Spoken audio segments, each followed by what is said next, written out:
Hello everyone and welcome to Prestige Encounters. I'm the Dungeon Master Salkos, and this is a D&D campaign that is brought to you by Prestige Gaming Community, and it's going to end with it all just being a dream after all. I'm your Dungeon Master. Don't do this to us. We have a great session for you, but before we get into all that tonight, we have a few announcements to get through. First and foremost, a lot of the music you'll be hearing is brought to you by Midnight Syndicate. Midnight Syndicate is joining us for 2023, as they have for the past 2 years. We're very honored to have them offering us their goth, horror, and fantasy RPG music to be using throughout our campaign. They're amazing. You go to midnightsyndicate.com for more information, or use the command !midnight in our chat for a direct link. Their music can also be found on Spotify. They have music videos on YouTube, and you can ask your Amazon Alexa device to play Midnight Syndicate right now. We also have these really cool bust portraits. You may notice that they were designed by our very own Slimy Rice, aka Jeremiah, who is Aspen in our campaign. The coloring was done by Starving Artists. You can reach out to Jeremiah in our Discord and find his commission info there. So awesome. Speaking of other people in our campaign, let's go ahead and bring everybody else in. Hello, everybody else. Hello. Absolutely. Hey, who are you calling everybody else? You. I am everybody else. We have a few other sponsors tonight. With Rogue Energy, we have our very own Jeremiah here to tell us about it. I got my moon dust shaker, which I'm drinking out of. So Rogue Energy is this amazing company that has an assortment of flavors of energy drink powder, hydration drinks, and their extreme line of drinks. And let me tell you, I am not been disappointed once. Whenever I take that little scoop and put it in my Rogue Energy shaker, I just know my day is going to be a little bit better and I'm going to be a little bit more energized. And let me tell you, every single cup of water that you ever pour, it's just Rogue Energy waiting to be made. It's true. So Jeremiah hasn't slept for 5 weeks. It's just Rogue Energy. I'm currently drinking the sour candy, but if you get their starter kit, you can choose 7 different packets. So I have the fruit punch hydration here, the black cherry energy, and the blue raspberry energy. They also have like pina coladas, pink lemonade, stuff like that. So it's really good. Yeah, I love it. And we're actually doing a raffle giveaway in our Discord for a Rogue Energy starter kit that comes with a shaker and 7 single serving packets of your choosing. If you want to know more information how you can enter in that raffle, you can go into our Discord, use the command !Discord for a link, and then go to the giveaways information channel. Thanks, Jeremiah. It's delicious. Don't forget, use code Prestige at checkout for 10% off. Yes, that. I almost forgot that. Ooh, my bad. Oh yeah. Don't pay full price. Don't pay full price. That's Let's buy silly. 10% of that for you. We also are sponsored by Found Familiar Coffee, which is a locally owned, a small local owned business that has Dungeons and Dragons themed coffee. I myself drink regular Knoll, their modern espresso blend, which it says here it is a multiple origin coffee with notes of raspberry, pear, and pecan, which I love it. I'm still waiting to open up this because I have to get through my last pack that's in my bird grinder right now. So amazing. You can use the code Prestige at checkout for 10% off of that as well. There's a link for you to go check out their wide variety of blends, single origin beans, ground or whole bean. It's your choice. What else do we got? What else are we forgetting? Besides our assortment of energizing beverages, which we have a large variety of, I do believe we have a sponsorship for Marvel Strike Force. That actually ended yesterday, but we did. But check them out. It's a really good game. We do use the soundscapes of Arkenforge. Arkenforge is a comprehensive tool for dungeon masters to use. That it has a cartography tool, playlist for sound effects, ambient sounds, whatever you need to bring extra life to your table. Check them out at arkenforge.com. And you can also use the code Prestige at checkout for $5 off the software, which is typically $35, but if you use our code, it's $30. So, be fiscally responsible. Use code Prestige at checkout for more things in your life. I mean, it makes a lot of sense. So, all right. Well, everyone, I think that's actually all of our announcements. So you can go ahead and grab your drinks, grab your snacks as we welcome you to our table. And we now begin session 23 of Prestige Encounters. And here to tell us what happened last week is our very own Astra. Yes. So last week, the party started off in the tailory with the fine, enchantments.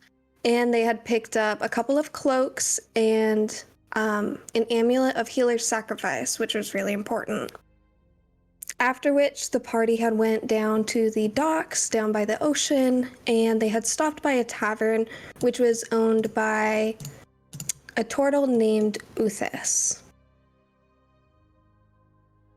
Eventually, we decided to hire them and the crew for about 1,200 gold pieces. After which, we decided to go back to the tavern during the late hours of the night. Astra, she went to bed very peacefully with Aspen in the room with her. However, during the night, Zulkifli was visited by a mysterious woman, in which he was also gifted an amulet as well. After that event, Kaijo had woken up in the middle of the night and noticed something within the bag holding. This something was a hand and an arm.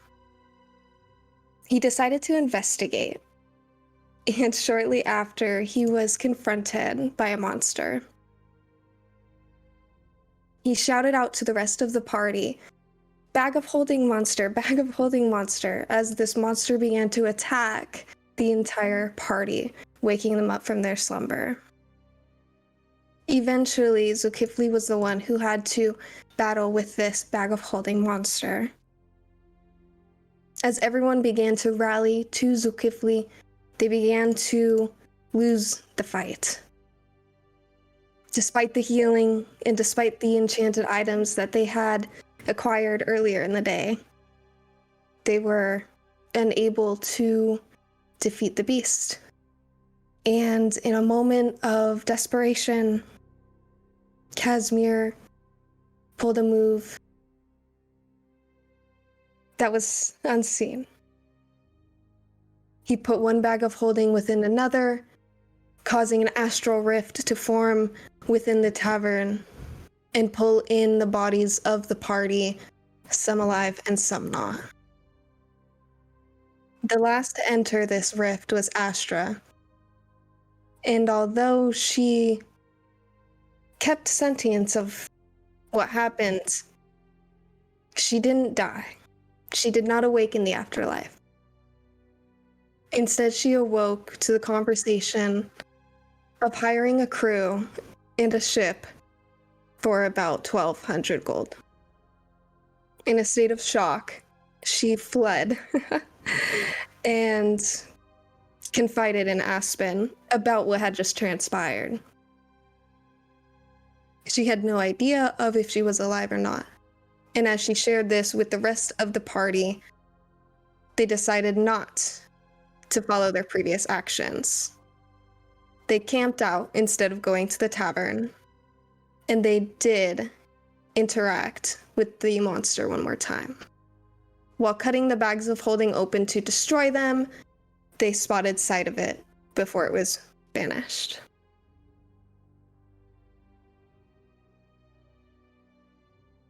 And that is where we last left off. So, you have built a campfire in a public park within the city of Jollywood, as you all kind of like sit around. Astra's up in a tree currently. The night is still. There's an occasional passing of a city guard as you all sit there to the hand and arm of this creature that was inside the bag of holding that slash on Casimir is dissolved completely at this point. What would you all like to do?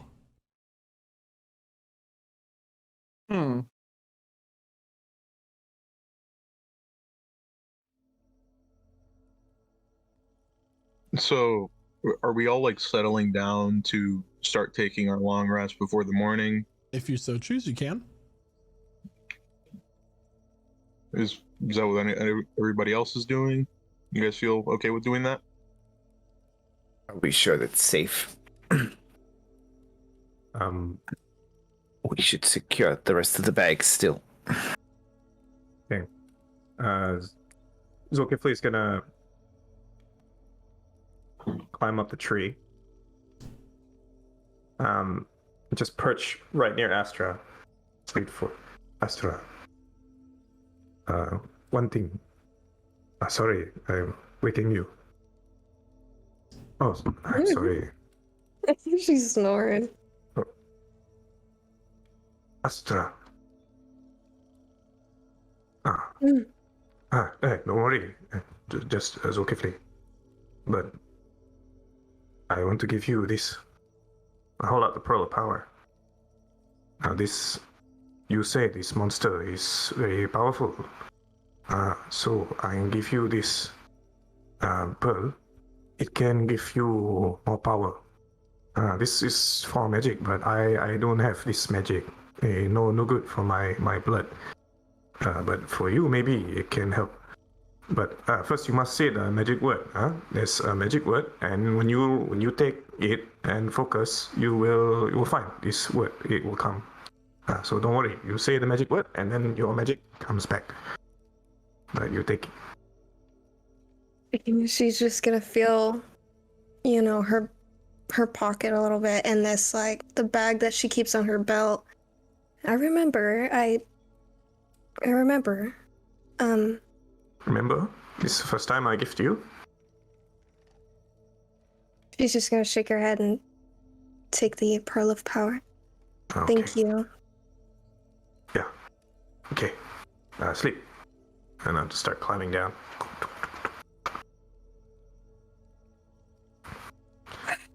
As you all begin to kind of settle in around your campfire, you hear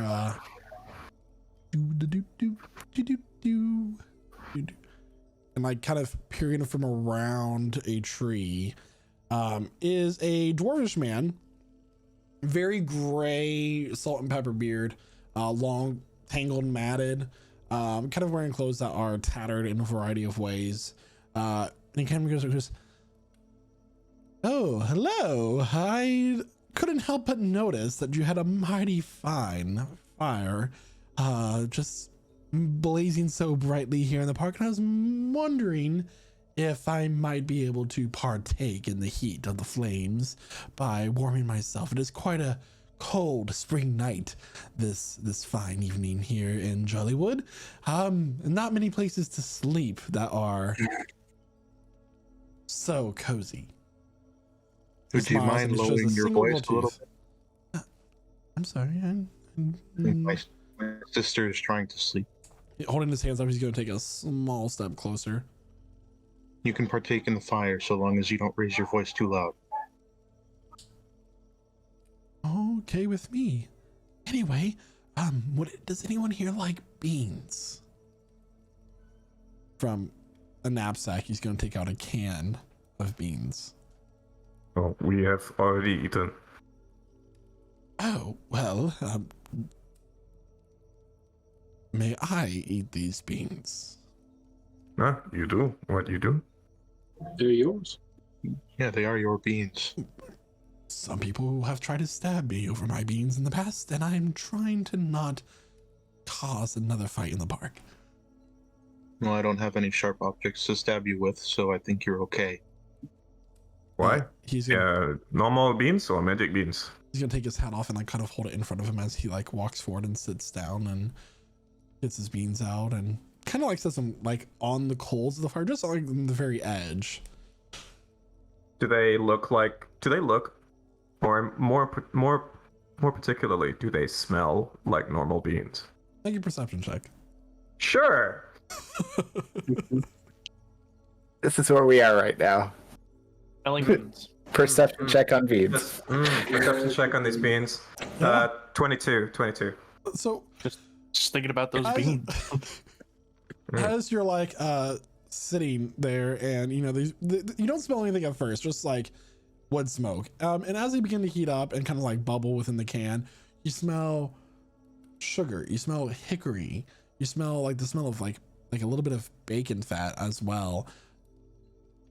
Family recipe. that's just Your family recipe comes in a can. Oh, Bobby. We do can Smell it like ourselves. Well, used to. You see, I used to be a proprietor of some sort of making beans, and my factory burned down, and here I am, not a dime to my name, but a few beans to spare. Did we get his name? Nobody got his name now. No, he can keep his name. His name. Damn it. I was going to say, you might have product scarcity on your beans. If you're no longer producing them, you could likely sell them for more than they were originally valued. Man's gotta eat. Okay, being men. So now you have a fire From and within his beard, sitting he's gonna produce a fork. Of course, because that's where you keep those. Is that an extra dimensional beard by any chance? Oh, just got tangled in the mats. Cooking. Sure.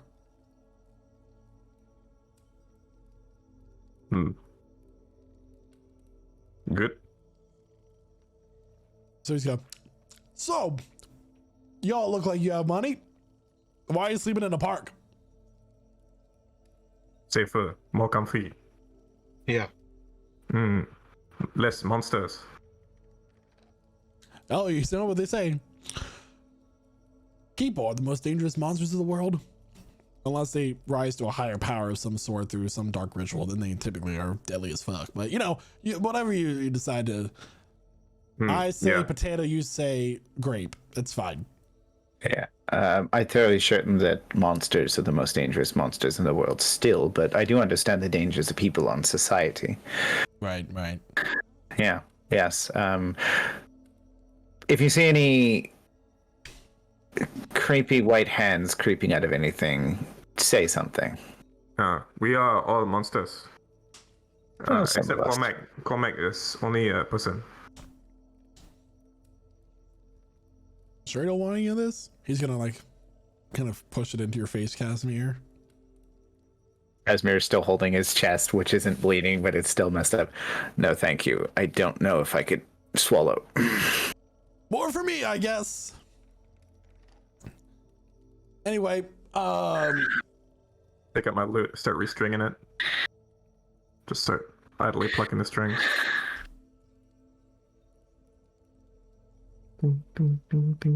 he's gonna stand up. Well, I appreciate the company. He's been here for a little bit. Anyway, I'm gonna head out now. Hit the old dusty trail, as they say. Well, I mean, I thought you were going to stay the night. You're just enjoying our short company. I just, wanted to warm myself, kind of warm the toes. And at this point, you look down his feet, and they're just wraps around his feet with like a few holes in them. Yep. Looking to make my way back up to Cargran, where my ancestral roots go deep. In a new beginning up there. Cargrim. I'm thinking about where Cargrim is relative to where we are. Make a history check. Okay. Or you can check Cargrim. your map, because you do have a map. I know, that's exactly what I was doing, but I will make a history check as well. That's a 4. Does a 4 hit? A 4. You would definitely have to consult a map. Okay. Well, You don't know much about Cargran. So as he gets up and as he starts to kind of do that like hopeful that we'll call him back, but not quite lingering too long sort of shuffle. At the very last moment, Zol's just gonna call out, "We are going north to Valerie Ison." He's gonna try. Oh, did you say something? Like he Yeah, was we're waiting going- for you. Yeah, we are going north. Oh well. Did you have room for one more within the party? He's gonna take Big his hat party. off and hold it in front of him. His eyes get Big really big. party. Also, many people around us usually die. So, Well, you know what they say about us dwarves? He's gonna walk up and like nudge Nazmir. You got 7 lives. Or was that cats? I will register that Zolkifli really doesn't want him along, but Noah really does. You've only got Casmir's not hiding it. you've only got 7, huh? Somewhere around that. I might be rounding. You know, I was kind of hoping he would go away because he just ate all those beans and it's going to be a very noisy night. Hallfound was terrible at night after he had beans. Hey, Bean Man. Don't like that name, but I'll take it. Can you Check. Can I what? sail? Can I sail? No. But I can play the spoons. So Let's hear it. How do you play a spoon? Oh, like this. He's gonna take from his beard. He's gonna take out 2 spoons, and the way he holds them both into hands allows them to, as he like hits his hand, his leg, his side, they click, and like they're very rhythmic. And as he kind of picks up this tempo of like this clicking of spoons, there. This is the part where he goes applause. Applaud. Come on. Oh, thank you. You know, in the You're too Western much. You're District, too this much. This is like the best entertainment you can get in the Western District of Vernaria. It's about. Also, Bean Man, check this out. I'm just gonna take out his dwarven dagger. Oh, This was forged in what was it? Garpudlo? In your home. well, not all dwarves are from Garpudlo, you know. Oh no, That's a very I mean nice. just I like don't know shit about metalworking, but that looks nice. Cardgrin. Yeah, I Cardgrin. mean, You know, it's from Cardgrin. sure. That's not where I'm from, but I'm trying to get there. I'm And there. what is in Kargram for you? Kin. Hmm? Kin. Kin. Oh, Kin. kin. Like family. Right. Your family's from there, or they are there right now? Well, I gotta kind of seek out my roots. Hopefully they'll take me in. Hopefully You I'm not going? the last one left. Hmm. Anyway. Big day ahead of us tomorrow. I'm gonna hit the this is a nice patch of clover right here. I'm gonna fall asleep right here.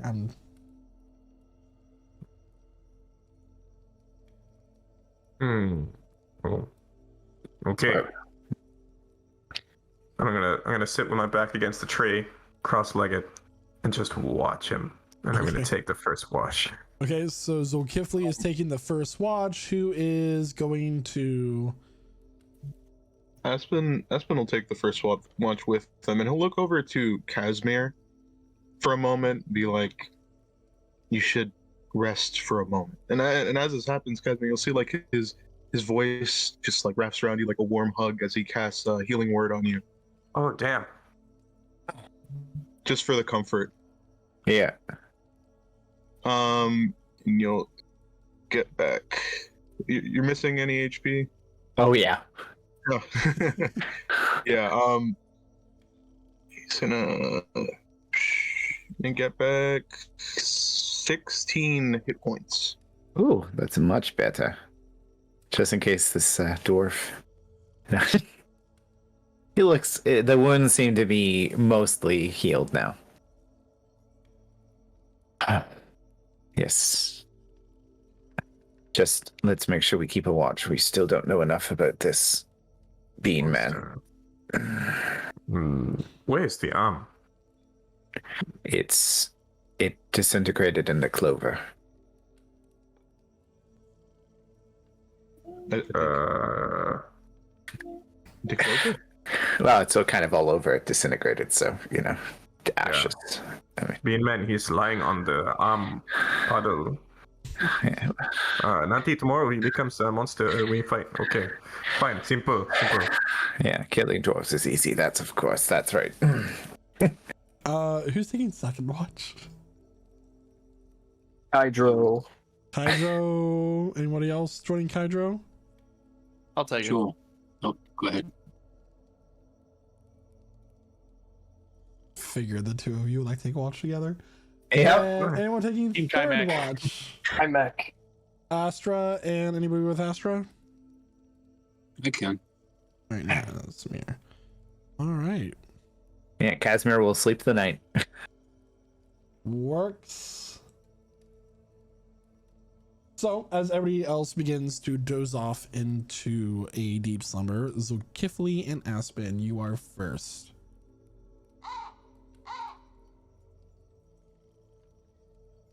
It's good. It's too loud. Wake up, Astra. Shut up, word. Diana. At least this one's not mooing. So, Yeah. Oh. Could I see where that bird's coming from? make a perception check. All right. Perception. I'm pretty good at that, actually. All right. I rolled an 18. 18. As you kind of like look around, up in a tree, kind of opposite of where Astra is currently, is a crow. Its eyes kind of like reflecting the flames ever so slightly as it's kind of like looking down and like watching all of you. Aspen's gonna look up at it and like snap to get its attention.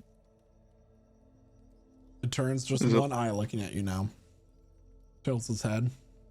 Could you be a little bit quieter? It will call one more time, but this time quieter. Oh. I'll stand up, looking at the bird. Tilting ahead. Did I just hear a baby cry, or am I imagining things? That's just part of the ambient sounds for nighttime city. So just let me Hey, go. oh my god. Oh my god. Someone's leaving a baby outside. Huh? Very dangerous city. Careful, the baby got a shake. Okay. Ugh. The baby has a gun. That's You've fine. gooed your You- Alaska. Have you seen anything like this monster, this big monster Astra talking about? Not like this, no. Yeah, because you say you're from some other world, huh? Other place, the Beastland. Yeah. You've never seen anything like this. The most we get are animals that are a bit larger than what they have here. Oh, At least where I'm from, it's a little bit more peaceful. I'll shoot a look over to the treasure chest, which currently contains my bag of holding, and I believe Kyder's as well. Yep. Yeah, keeping that right near me. Actually, I'm keeping it about 10 feet away, as I recall. I'm just staring at it.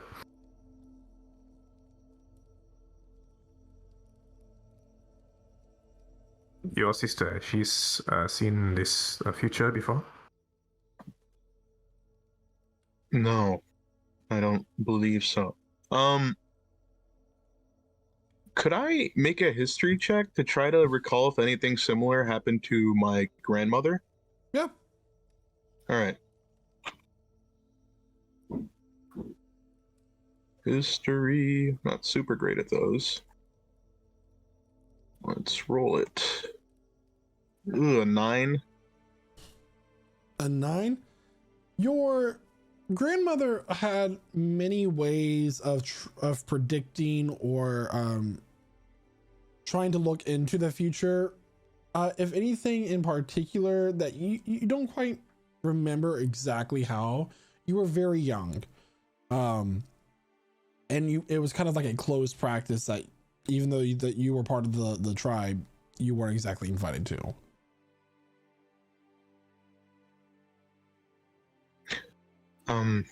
Well, Astra walks down the same footsteps as our grandmother, at least in practice. I'm not sure if this has something to do with it, maybe a premonition or something alike, but I haven't seen anything like it personally. Never seen her so scared. No, not for a while at least.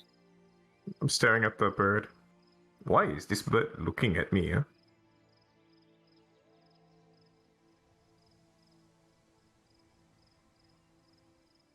I'll call out in Oran.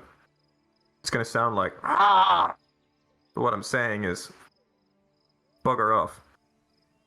At this point, the bird is going to jump off the branch. As it does so, its form shifts, and as it lands, there is the figure of a woman with dark black hair, a few feathers still clinging onto her arms as they kind of fall off and kind of float down to the ground, and she's wearing this long black dress. Huh. Orang berjadian. Okay. Draw my Chris. Who I Espen activates his shillelagh. Just holds it there. There's no need.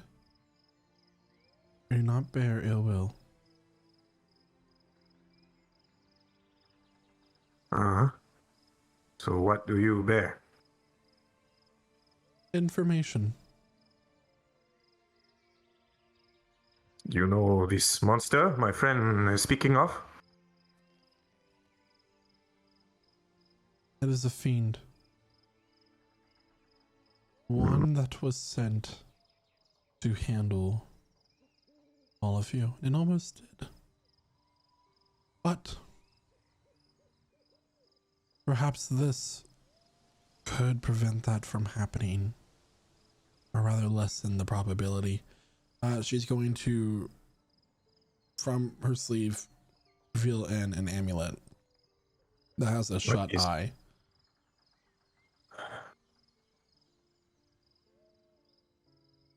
What is... This is to hide me? Keep secret? For the short time you all have been traveling together, you have caught the eyes of many. Some of you are already on their chessboard before you met the others, but others more recently. You have friends. You have enemies. And who are you? Friend? Enemy? Friend of a friend. Uh-huh. This amulet is not the first time I have been given an amulet from a strange lady. So this one is supposed to help.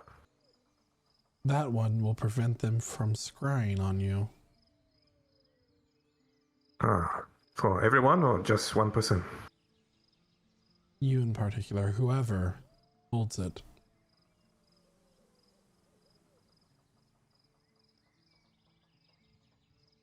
Someone is sending something to us. Is this the friends? Are they sending to me all this treasure and I find? The amulet that you were given is particularly interesting.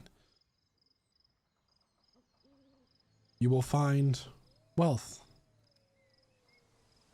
You will find illness. The more you have, the farther you slip away. However, you can get rid of it. It cannot be destroyed. It cannot be removed by some sort of divine intervention, but rather given and accepted by another.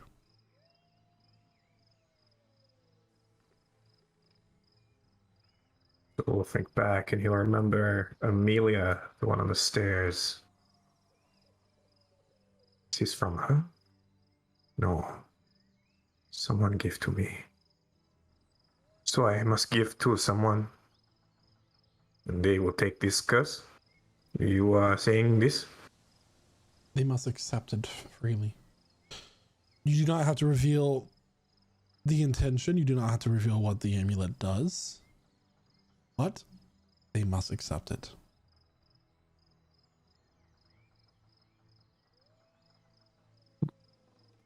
Aspen's hearing all this? Yeah? Yeah.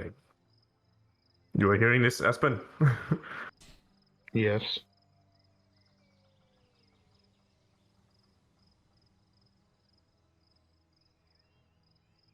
But if I give to someone, then they also will find their illness. They will. I spent my life promising never to give to someone, anyone, my curse. Now you tell me I have one more curse and I must give to someone else. The choice is yours. Yeah. So for this one, hold up the amulet. Thank you. But who sent you? Who is our friend? Who should we look for? Who is our friend? I do not have permission to give you that information. They're not ready to reveal themselves.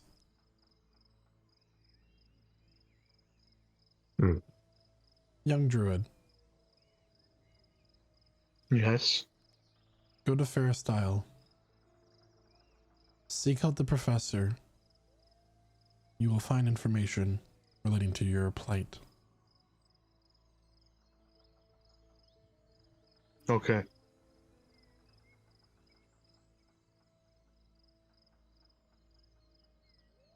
Now,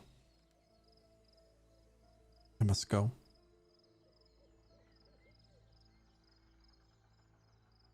Okay. Thank you. We'll see you sometime.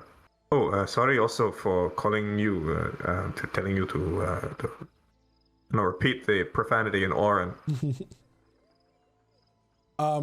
She'll outstretch her arms and fold them in, and as she does so, her whole body kind of like folds in on itself into the form of a crow once more. And as she takes off, a single black feather will drift down and land on the ground below.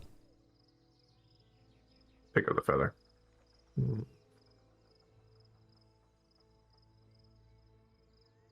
Tuck it away.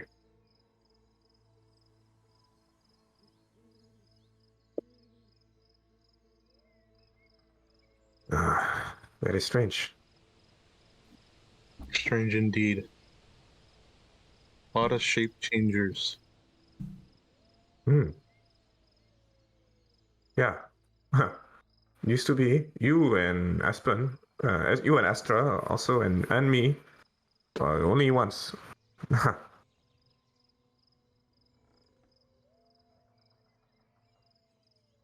So it is like we were thinking there is someone out there, someone sending these creatures, this evil to us. Now we need to find out why and who.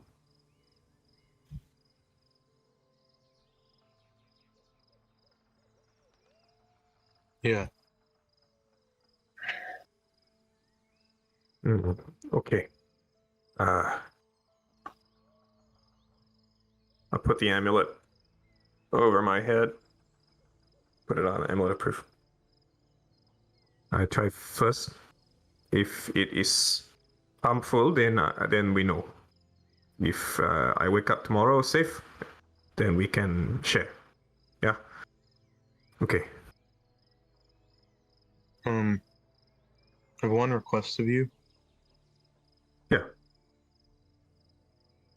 This is for the distant future. If eventually, when we do find the cure for my family's illness, I am no longer allowed back into my home. Could I Huh? stay somewhere outside with you, if that's all right? Cannot go home. I fear that this might be my fate. This is your choice, or you are finished. Never mind. You don't have to say. Yeah, of course. Thank you. Of course. Clap him on the shoulder. All right. My eyes are getting pretty heavy. It's like he looks the same as always. His eyes are already closed. Cool. I'll lean against the tree. Keep watch. Who is next up? Hydro and Cormac. Toss a pebble at them both. Before you do that, Zokifli, as you like lean up against the tree, you feel something as you hit it kind of hard, and there is a metal on metal sound. And as you kind of like turn around and look, there is a knot in this tree that's hollow. And inside this knot, there is a small satchel containing 7 platinum pieces. I'll look inside and I'll sigh. I need you to make I'll a take the wisdom saving satchel. throw, please. Okay. Here we go. 16. 16. Okay. I don't know what it means, but I guess I'll reach for it. What do I feel as I reach for the pouch? Does it just feel normal? Does my mind feel weird? No. It's a pouch, Bingo. and there's 7 platinum pieces in that are yours and yours alone. Okay.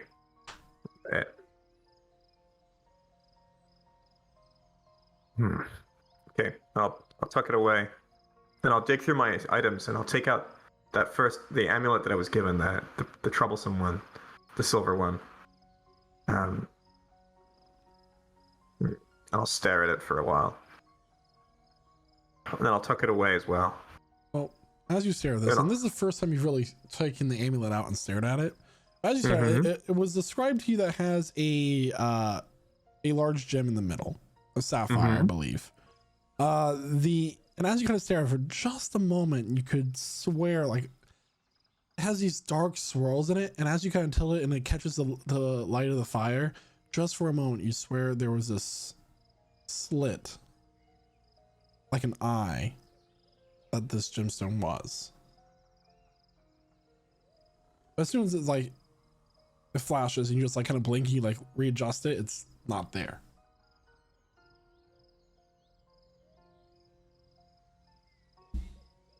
Oh. I'll compare it to the closed eye amulet that I have. Is there a similarity? No, the closed eye is more like this like it's like U-shaped an line eye-catching. with another line going through, like eyelashes. This one was more draconic looking, but you know because you've looked into a dragon's face recently. Okay, got it. Okay. We'll ponder this. Interesting. At this point, you throw the pebble at Cormac and Kydro to wake them up. Okay, you're done. Okay. Fine. Can I get a perception check from one of you with advantage, please? Or you can each make one without advantage, individually. Your choice. I got a 21 with advantage. Okay. All right, yeah, you take that. You can have it. I'll let you have this one. The watch is yours. Cool. Hey, we get that dude's name over there, Bean Man.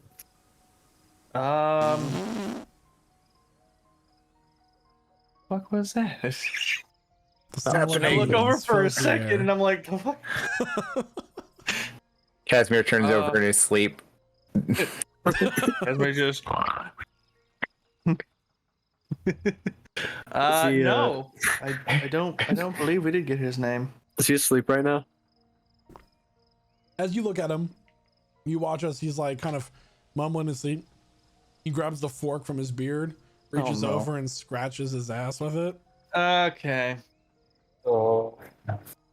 His back is Okay. turned towards you. I'm gonna look for the pebble that Zolkifli threw at me. All right, pebble of awakening. Throwing it up. You threw it at the dwarf. Yeah, I gotta He wake him gets up. confused and hits Nazmir. He's gonna say, "Is a squirrel Hey. throwing their acorns at me again?" What's your name, Bean Man? My name. Well, you know, it's quite hard to know. It takes a lot of practice pronunciate. Mm-hmm. Crazy. Mm-hmm. FancyNameGenerator.com. Well, Garfunkel. My name is Dwum. Dwum. Dwum. Okay. DWUM. Dwum. And no, that Like- was not a name generator. I used my DM book for it. My binder. Now I need to cross it that just out. took him a second to get it open. Cormac's just kind of like roll his eyes, and he's gonna pull out his cloak of elven kind out of his bag and start attuning to it. Okay. Cloak is awesome. Very nice Since cloak. I'm up, he's gonna do some stretches. Every stretch he does, a series of cracks are made. He's gonna wiggle his toes at each crack individually. Amazing.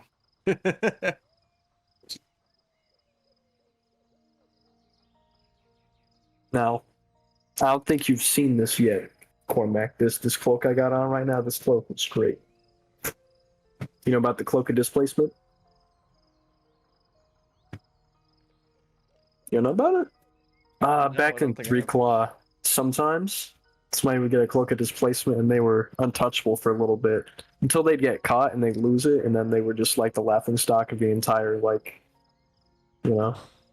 it's see. pretty fun. Here, punch me, like in my face, like aim from there. Kind of trying to focus here on the task at hand, but you know what? Since you're so good at punching, why don't you go ahead and punch yourself for me? All right. Don't even need a persuasion check.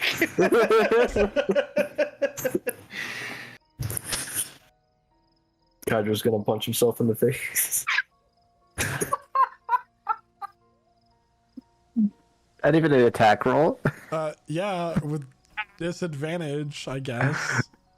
All right. Watch my Riz chat. I don't even know if that would be with disadvantage because you're hitting yourself. You know where you are. Okay. Come on, Snake Eyes. It's 22 to hit. Yeah, he punches himself right in the jaw. You can go ahead and roll for damage. Taking 9 points of bludgeoning damage. He's not even holding back. He takes his fist and he punches himself right in the jaw, and you watch as a couple white specks skitter into the ground. Why the fuck did you do that? I hit myself. Yeah, no shite. All right, that didn't work because I know where I am. Dwam is going to walk over to where the teeth landed, and he is very obviously going to pick them up and put them in his pocket. I might need those for later. No, they're mine now. No. Why are they yours? You in the park. This is keeper's rules here. I found them. They're mine. I'm gonna keep them, but they have my spit on them. Aye, that's true. In He's the gonna old rules of if you licked it, it's He's yours. gonna take the teeth out and lick them. Still want them. But All right, well, listen. he's already licked them already though. They came from his mouth. All right. Well, I'm gonna be. You'll I'm grow gonna new be. ones. You're still, I don't know, elvish. You still have your baby teeth. You're fine. So, No, except for these ones. okay. Listen, I used to go on the streets, just like you. I know how it is. I'll fight you can't for it, steal like I'll my fight teeth. over a steak. Okay.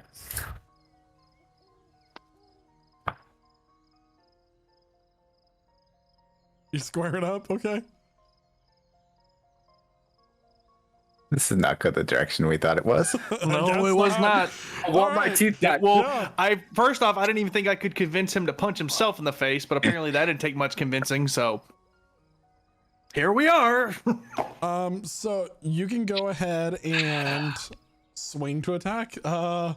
We're gonna have a ordinary scuffle here. Put up your fisticuffs. Gonna beat Alright. an old beggar to death. Not to death, just near death. I'm gonna hit him with a good old-fashioned gut punch. Okay. A 12.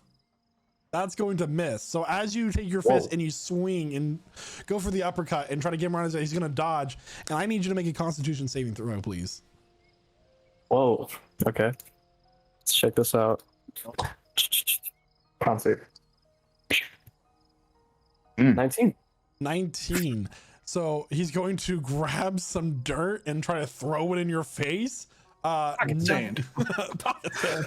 But you're not blinded, and if you want to swing to attack again, you can. Okay. I don't know what martial arts you know, but you gotta learn today. And he's gonna hit him with a roundhouse, like completely, just out of nowhere. Like, Okay. start with hands. Oh, 20. no. That's a A nine. natural 20, and that's gonna be 10 points of bludgeoning damage. And you're gonna, like, as you swing and you kick him, you're just gonna hit him right in the cheek, and then it just goes clean across. He's gonna be like, "Ah, that's like the 5th time my nose has been broken." And this is gonna be like a, does it look straight? No, you gotta be honest with me. Does it look straight? Get closer. You get closer. And as you kind of like lean closer, he's going to headbutt you. That is going to be a 20. Natural? No, a dirty 20. Okay. Let me. Yes, 20s. With disadvantage, though. That is true. That's a 21. So okay. Still a 20. That is going to be 6 points of bludgeoning damage that you take. At this point, everybody's woken up. I leave you alone for 10 minutes. I told you all to be quiet. You're supposed to call out when the monster attacks. At this point, as like, you know, they're like scuffling, Kydra has him in like a headlock, and he's like kind of flailing his arms, and all of you are woken up by this. It's just gonna pay no mind. It just keeps. They're not doing even his using thing. weapons. He started it. He stole my teeth. Give him his teeth. me Finders my teeth. keepers. I'm just gonna grab him by his nose. Alright, my bad. He's gonna just grab the teeth, reach over your hand as you like are holding your hand out, and he's gonna go a few inches to the right and just drop them on the ground. Wow, petty. That's fair. No, it's because the cloak. He doesn't know where my actual hand is. Like, alright. I'm just gonna look at his own teeth. Everybody go back to sleep. Okay, children, be good. Casimir's asleep. Kydro just, not Kydro. Aspen just looks at both Kydro and Dwum for a moment, just like with a pretty like angry scowl on his face. It's one that you don't normally see. You just both smell like really strong mildew for a moment, and then it dissipates, and then he goes to bed. He makes Very good that ass smell. for That's the- how you know it's very angry. Yeah. It's his angry smell. The anger stink. Mm. Okay, Well. sleep. At least you didn't get my beans. That's all I care about. Alright, you want me to set your nose now? Make a medicine check. I should have into his brain. Oh no. He's not very good at this. 4. Or he breaks You it. kind of like worse. reach and you like kind of jerk it to the side, and it's like his nose is like right at an angle. How's it look? How's it look? Pretty good, actually. Yeah. I I'm trust great. ya. What is wrong? And he had nothing but respect for you. He's gonna reach out his hand for a handshake. I'm just gonna put her there. All right, good night. Yeah, I'm gonna go to bed. No, Cormac, he fights dirty. I respect that. You went for the dirt. That's a classic. It's like the first move you learn. But yeah, anyway, I'm probably gonna have like Astra put these teeth back in my skull or something. That's not Kajo's how just like- spells work. Okay. He doesn't know that. Kajo's got like a punch him rag. back in.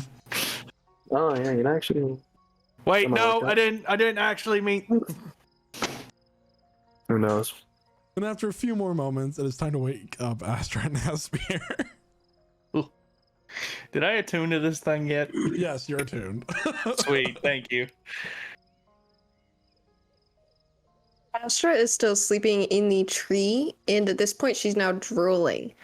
And she's been drooling for a while, actually, on this tree trunk, so, a tree branch. Cormac wants to look around for a stick. Easy enough to find a stick. You're in a park. Okay. He grabs a stick. You do that. And he goes and he starts poking at Astra in the tree. Hi. It's your turn.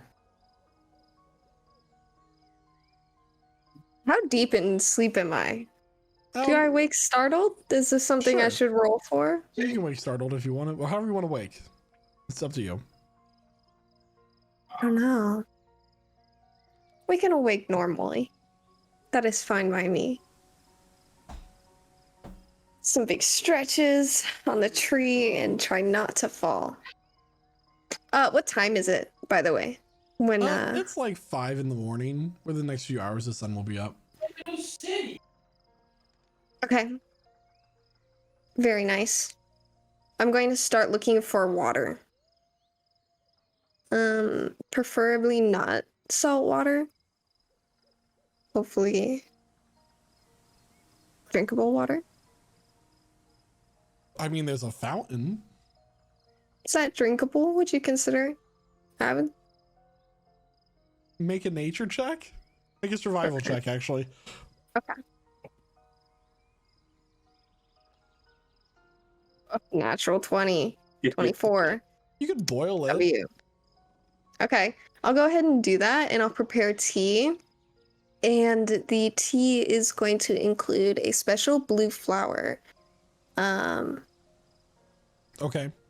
So that'll be used for future practice in just a moment. What is Nazmir doing right now? Do I see him? Nazmir would have been woken up at the same time as you. Who won the fight?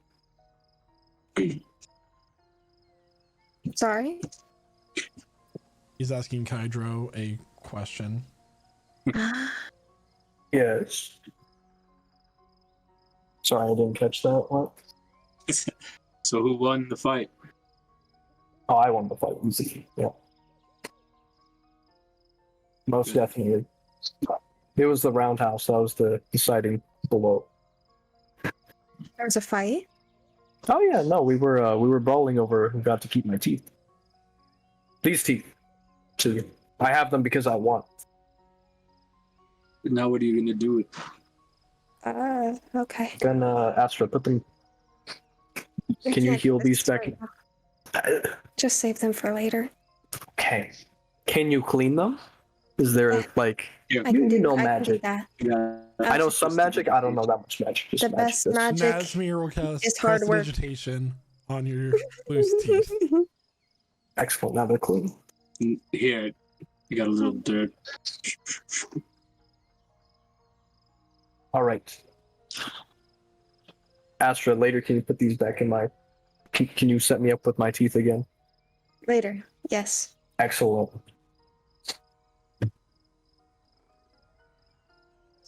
Is there Is anything that that maybe the I two of you would like to do for your watch? Other than make the tea. Yes. So this is important. Actually, first things first. Nazmir, would you be interested in meditating with me? Of course. Really? Would you like some tea to aid you on the journey? Sounds lovely. Perfect. I will make 2 servings of that. One for me, one for him. Okay. And then after drinking the tea, I'm going to go ahead and just lay down on the grass on my back and kind of just look at the stars. And eventually I'll close my eyes and really focus in on the nature surrounding me, the park, the atmosphere. And I would like to do this for a specific reason. Okay. Let me find it real quick, because I would like to do my cosmic omen. So I'll go ahead and roll this little die. And I got an even number, so I got 4. So I should be able to get that perk. But I'm curious if there's anything within the meditation that would signify. Can you link the feature for me, please? Yeah, I can do that. This is something that I've never had a player use before. So, Oh, wow. Cosmic Omen. Cool. Yeah, never seen this before. It's real neat. I like it. Yeah. You can use your action Wow. to reroll d6 and that. Okay. Okay.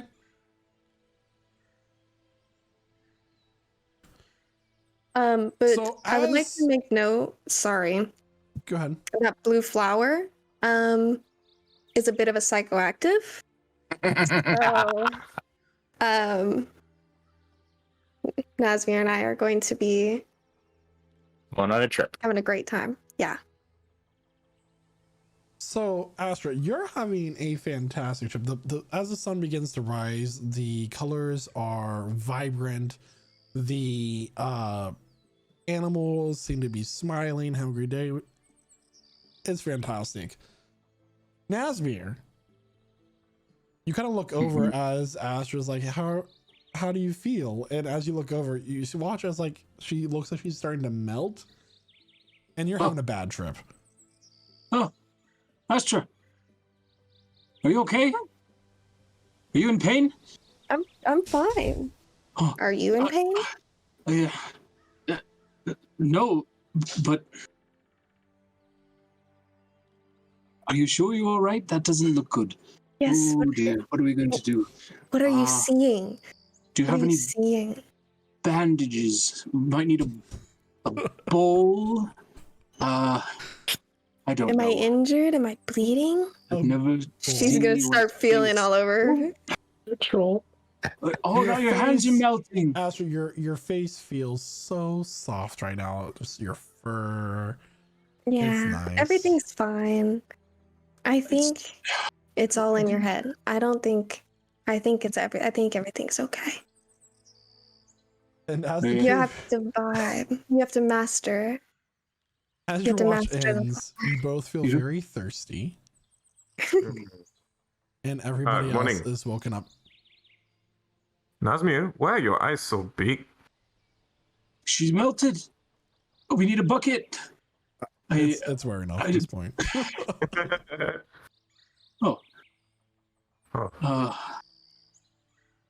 Never mind.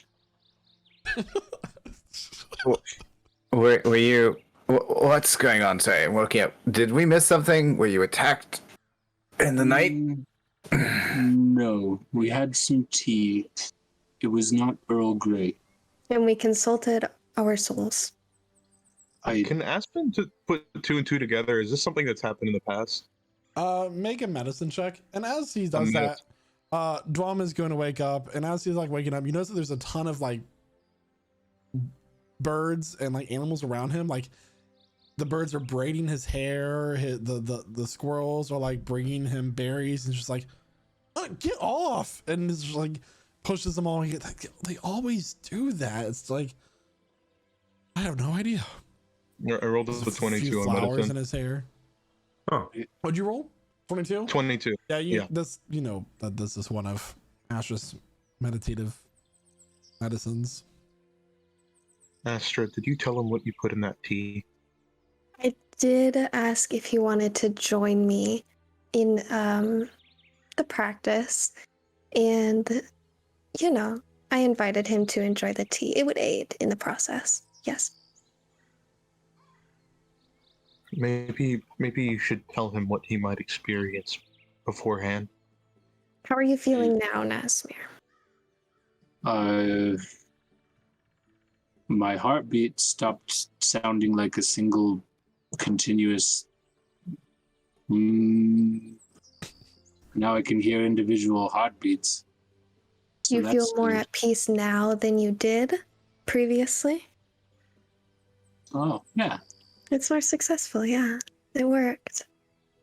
I don't think it worked while whatever that was, happened. But now I feel better.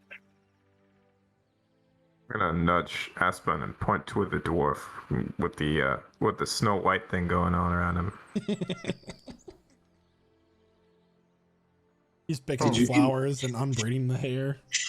Did you give him some tea too? I think maybe he is same magic as you. I'm not sure he is. But that is quite peculiar that those animals were doing that. Ah, being men. They talking to you? Animals? Only when I've had a bit too much to drink. Huh? Drinking gives you magic? No. Anyway, I can go dig through a couple alleyways for some grub if we're so interested in having a nice breakfast. No, we are going to the Dawnbreaker ship. Yeah.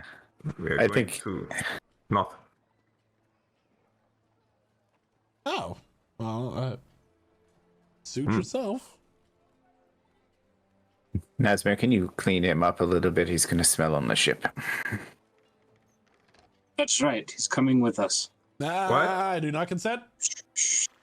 He's coming with us. Why? You I thought that was invited me to go. I knew this would Yes. happen. They always change their mind. Why is your nose facing that direction? Was it because of that whole... Oh. Did you sleep on it?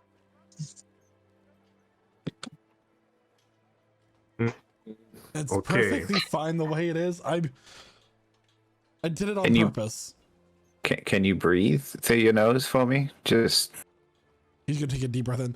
Ow! It still hurts. Come here. Okay. He's gonna walk over to you. Comes out Aspen's like gonna your put it- stomach height, by the way. He's short for a dwarf.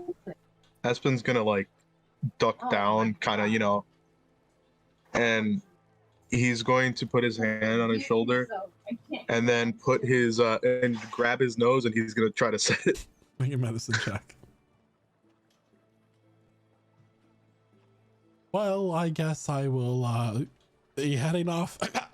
I feel like I can smell colors. That's a nat 20 for 28.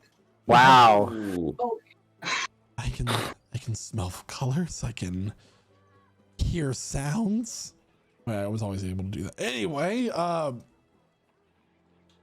if you don't want me to go on your big fancy ship, I guess I can just take the trails north and probably get eaten by an ogre. They always like me. No difference there. Okay, come. Ooh, Come. who are But- you? Well, I'm the dwarf. He came in the middle of the night, and I guess we invited him to come. Though I'm not entirely sure. I mean, I think Hydra Oh. wants him to come. His name is Dwum. At your Wow. service, as he takes his hat riddled with holes and kind of bows with it.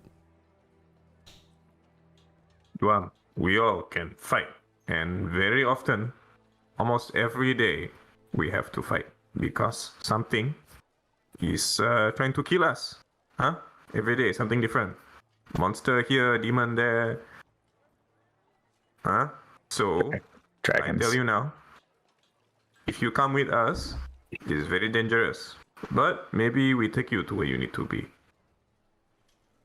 Or close, because we also have somewhere we have to go. Blum is good people. He's got that backwater funk. That's what we call that. That sort of, vernacular. Yeah, smell like backwater. Okay.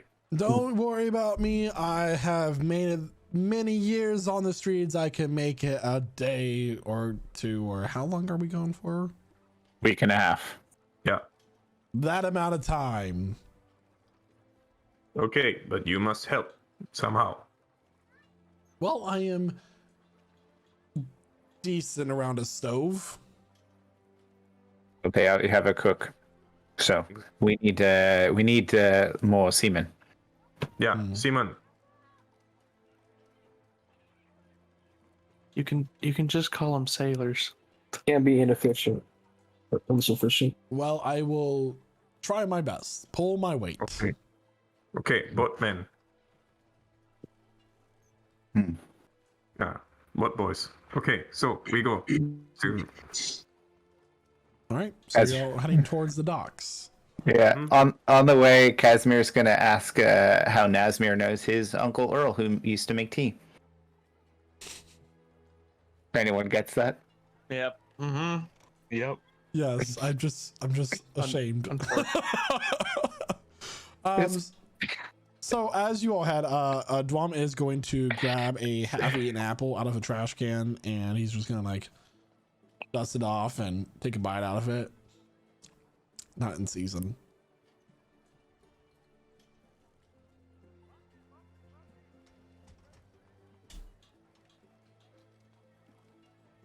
So That's cool. as you all get to the docks, there are many ships. This is a rather large port, but you managed to find your turtle friend, kind of like talking to a few people on the docks, Mr. Uthis Pearlback, and he looks at, oh, so you decided to show. Good to see ya. He's gonna pat Casimir on the back rather hard, actually. Still a little tender. Also, you hit one of my wings. It's a soft spot. So, you got payment?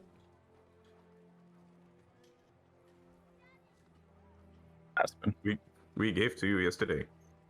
Oh, that's right. That's right up front.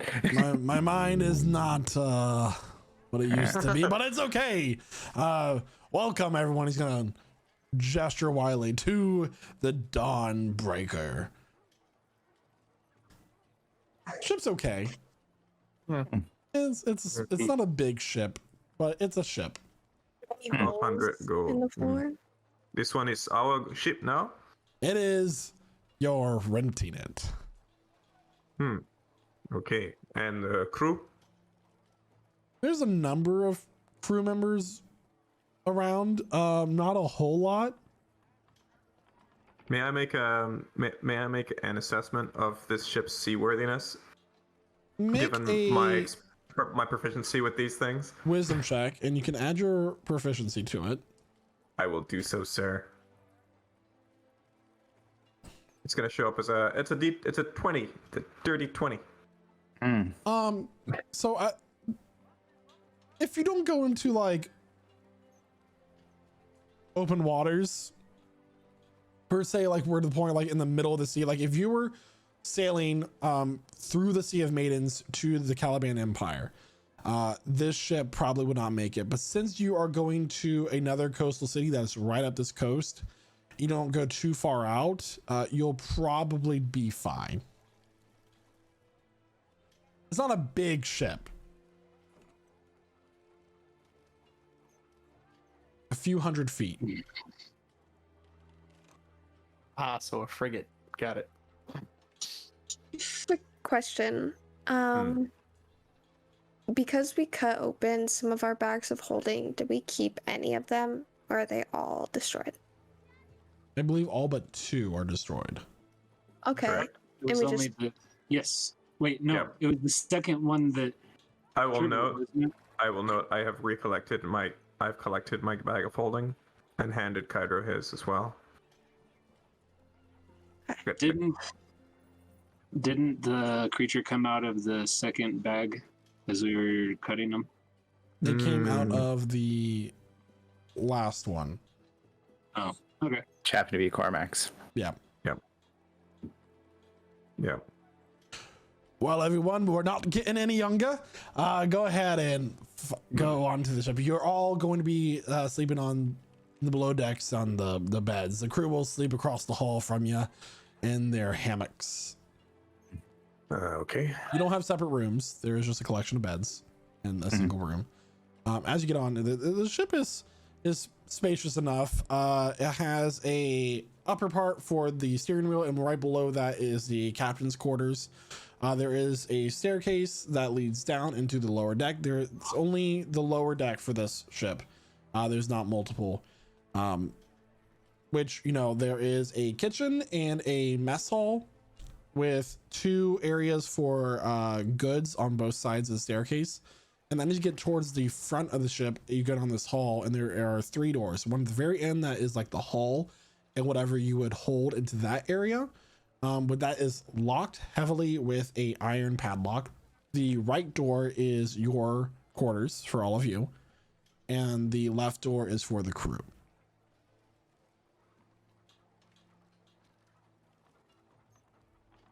I'd like to put a little hop in my step to get down there and claim my bed first. I was just going to is sleep on a bed. There is a bed that is directly okay. next to a chamber pot. I will note that. One bed. I'm gonna look around and make sure that we're stocked up with some ginger root. Per your request, there is ginger root. Excellent. Captain Uthis is going like using his cane heavily to walk. He's going to kind of step onto the ship. Well, everyone, we got quite a journey ahead of us. These are your fine patrons during this week and a half sailing that we're going to have right up the coastline to very soon. If the sirens don't get us, the fish people don't get us, the storms don't get us, it should be a smooth ride. We all have our next of kin on file, which, you know, if we sink, that's also going to be lost. So I don't. Boton, we have one more passenger. I'll introduce the funky dwarf. This one is Bean Man. Bomb. Bean Man. Okay. Yeah. I mean, Bean. if we run out of food, we eat him first. That's what I was thinking. Don't worry, I have my own. And he's going to produce another a can of beans. Thank goodness. Where are the beans coming from, by the way? Like, does he have a bag, or He's he's a just knapsack. producing beans? Coming out of Okay. his beard. No, that's where his cutlery comes from. Oh, okay. Wait a He second. has a beanbag. Bean comes out of his chest hair. It's a bean bag. Well, shall we set sail then? Yes. Yes. That's away. Better get this over with. Okay. Yeah. All right. Okay. So I'll step out on deck and I'm gonna just take a good look around at the port, sniff the salty air, look west to where I know my homeland to be, and then gaze north where we're headed. And with a few moments, the ship is. To get on the ship, I should note that the ship is small enough where it could be docked. So they get rid of the tethers to the dock. And with a few moments, the sails are unfurled and you set off into the sea. The coastline is no longer visible behind you after a few hours, but you can surmise that they're keeping close enough to where it should be within range if anything were to happen. Anyway, you're welcome to explore the ship. Just don't touch anything. Astra will go ahead and acquire her woolen items and some of the dyes that she got. And she's gonna go ahead and go to the lower decks and start trying to work on that. Dwum is looking pretty green right now. I should not have had those beans. You're gonna have to eat them for a week and a half. I will never not eat beans. Yes, you need to be out of the chamber pot then. More food for the fishes, I guess. Anyway, if I may ask, why are you all heading to Valerie soon anyway?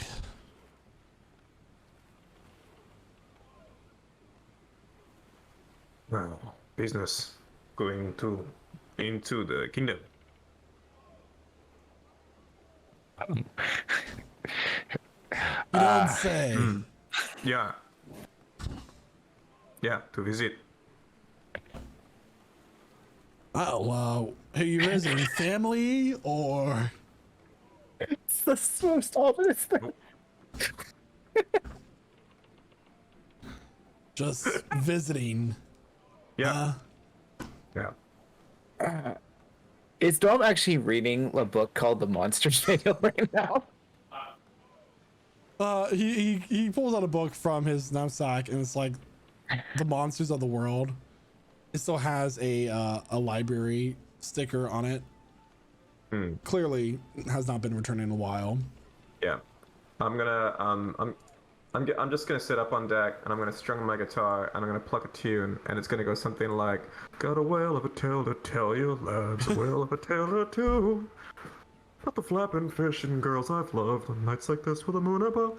The guitar's making that sound because Zol definitely can't sing for shit, so he's just gonna he's gonna pluck that tune. Still sounds delightful. Can I hear it from the lower decks? Oh yeah. W. I'm strumming real loud, trying to get everyone to hear. He'll put his book down. He'll start playing the spoons. Make a performance check. Okay, great. I was waiting for this moment because it's going to be terrible, but I do this with proficiency. How's a 0? a 0 plus 5, so it's a 5. Natural one. Yeah. Zulkifli is rather skilled generally when it comes to his instrument, but it seems like the spoons are not quite on tempo with him, and he's starting to mishit a few strings, and you notice that like this one vein in his forehead begins to protrude, and eventually as he gets angrier and more notes are being missed and his rhythm is being thrown off, a string breaks.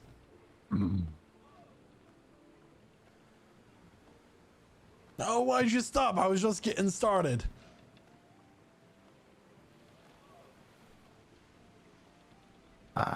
Does anyone know the mending spell?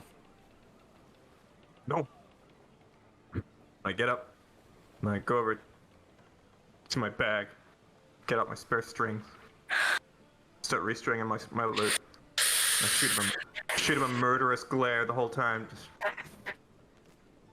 Was it something I said?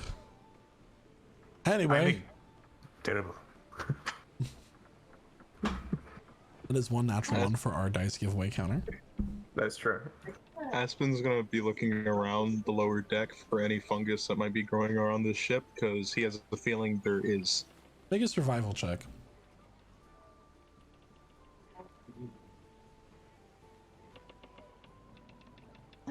22. You managed to find some like mold growing with the wood.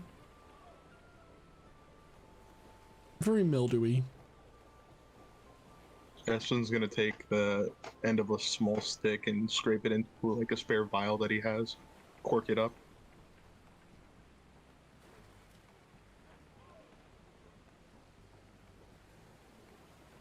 Well, I must say, I've never been on a ship before in my life. Pretty nice, I must say. Neither have I, besides the one that floats in the air. Y'all, you guys can afford that? The last one was free, mostly because we were escaping a burning city. And the first one was a reward. You've done it twice? Yes. That is amazing. I hitchhiked all the way from Seavale all the way to Jollywood. Schnipplewalk sounds a lot more fun than it is, I must admit. What's in Schnipplewalk? You know, factories,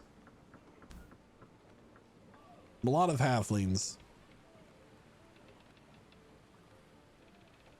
soot everywhere. Sounds boring.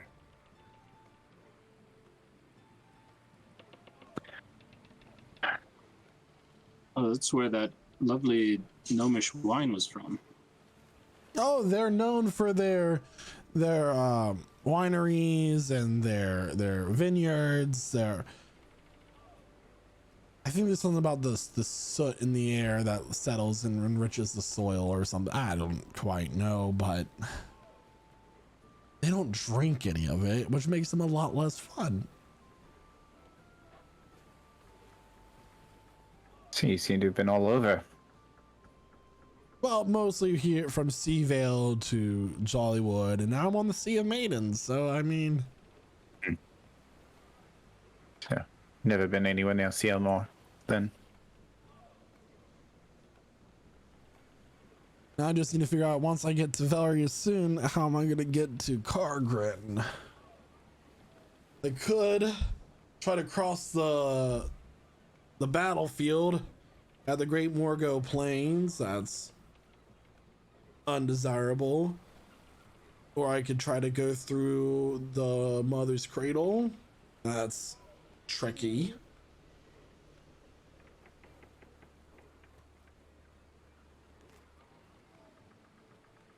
We'll find out, I'm sure. Oh, you're going to be closer than you were. Should we survive this journey? Oh gosh, I sure hope so.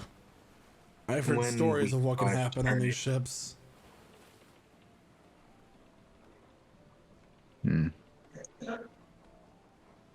Seas are treacherous.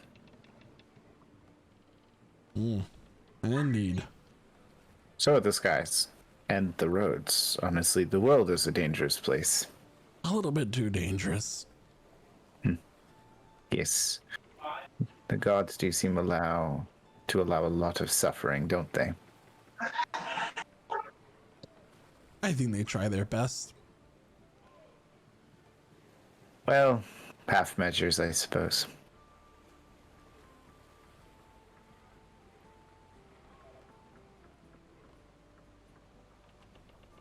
Well, perhaps we could play some cards to pass the time. Anyone down for a game?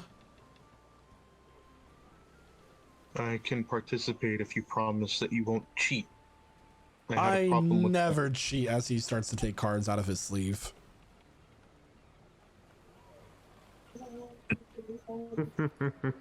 More of a dice man, but Oh, we could play dice. We could play cards. all of these table games that I've participated in since we've got to this world were just cheaters after cheaters. He's Perhaps gonna- you just I don't haven't like being played the fair. right table games. He's going to get a cup of dice out, and he's going to get a deck of cards out. Pick one. I'll let you pick. is there not some game that combines both? Cards and also dice. He's gonna grab a crate and like drag it across the deck of the ship. It's gonna make this grating sound.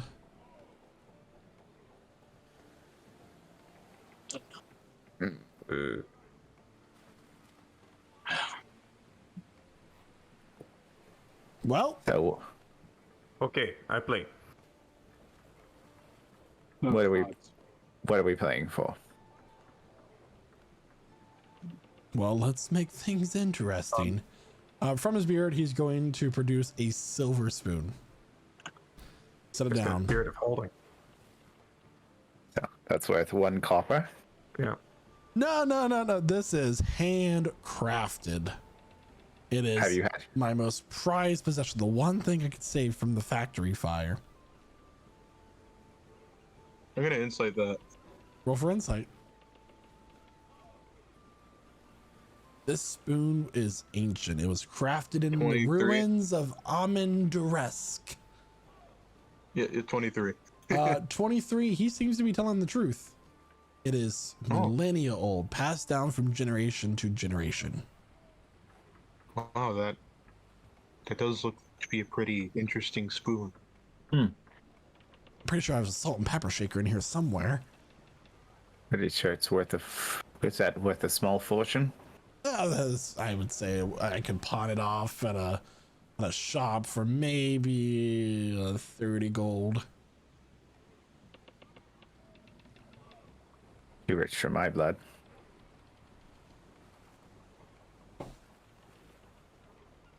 All right, he's gonna take the spoon and shove it back in his beard. He's gonna pull out a small, very small gemstone, blue, very light blue, kind of matches the seawater. That one's about 8 silver.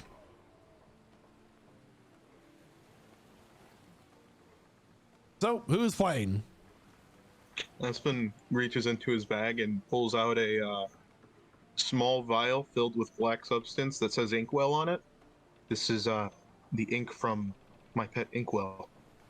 It can be used as ink, but it can also be used as a weak poison, so long as a person consumes alcohol within a few hours of ingesting this. Sounds great to me. Anyone else then? Me. It's 8 silver, or I guess small vials of mushroom poison. Well, I don't have any mushroom poison, so I suppose it will have to be. Hydro's in. Okay. I'll chip in. I've got 1 gold piece. Okay. Take back 2 silver. Okay. Okay. Nazmir's in. Casimir puts in as well, seeming reluctantly. All right. Astra is just going to spectate the event while she studies her own spells and whatnot. Okay.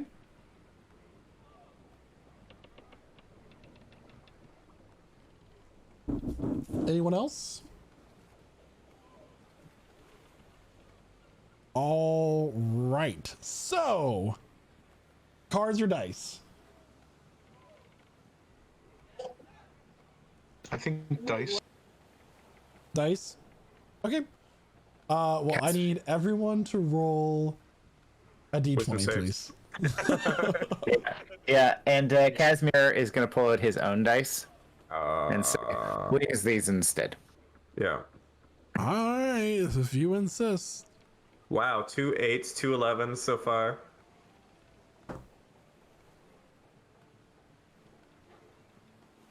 Natural 1. I got a Wow. 12.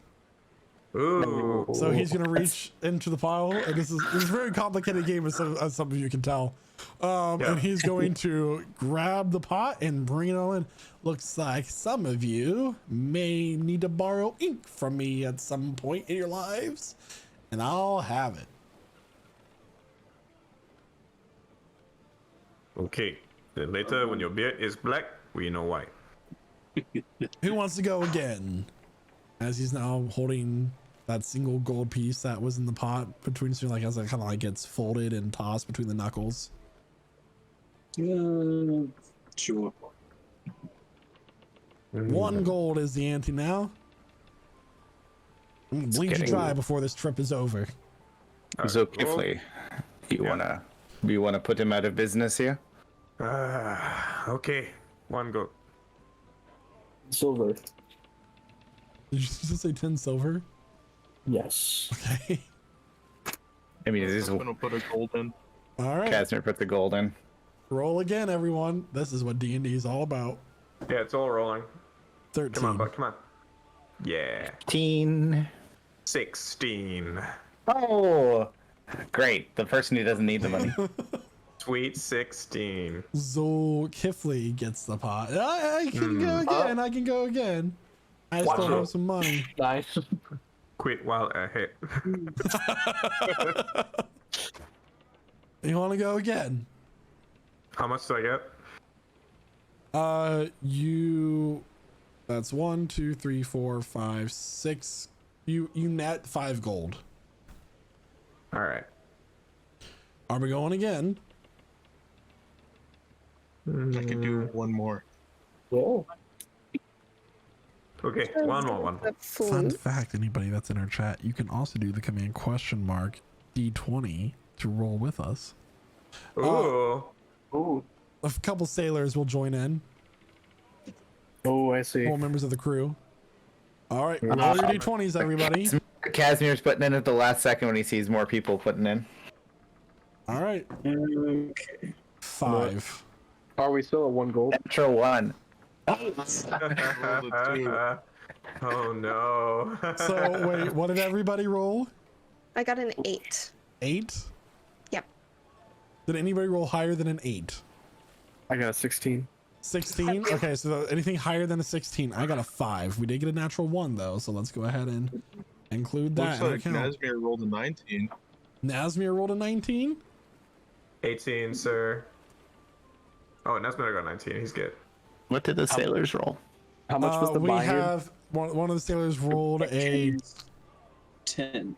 10. So Nazmir gets the pot. Nazmir, you net that would have been 1, 2, 3, 4, 5, 6, 7 gold. And a flute. You get a hand carved flute. So 6 was gold awesome. and a hand carved flute. Lovely. Nazmir with a 19. Casimir collects his dice. Well, I'm poor again, so this has been fun. Yeah, Yes. the poor Very get funny. poor, the rich get richer. Yep. Normal We'll economics. find something. I'm gonna get up to the bow of the ship, and I'm gonna just keep a lookout where we're headed. Go and make a perception check. Sure. Bum, bum, bum, bum, bum, bum, bum, bum, bum. 17. Okay. I'll keep that in mind. Anybody else do anything?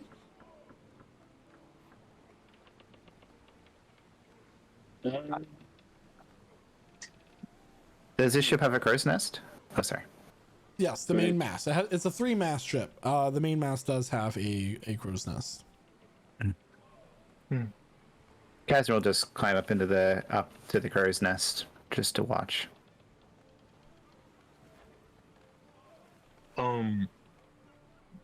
Aspen will ask around to any of the people he know that cast magic. If any of them know a spell that can create a small flame or anything like that. Do you need it to be for any length of time, or Only for a moment. the handy cleaning spell I have can produce a small flame, like a candle? No, that works. And if I punch hard enough, I make fire come out. I have don't think produced that's- flame. Oh yeah, that works. So you can use that too. Either Yeah. or. Aspen pulls out a small stick and like very fine tipped stick, and waits for like a flame. And You want the stick on fire? oh, I just need it to be burnt. Okay, I'll help him out. Burn the stick a little bit to desired burntness. Aspen's gonna take out his journal and test it on the page. Just to see if it writes at all. It doesn't write necessarily how you would expect it to. It does leave like streaks of black where you can crudely write something if you so chose. I guess this will have to work for now until Inkwell can make me more ink. Let me know if you need to have more help with the fire. Okay.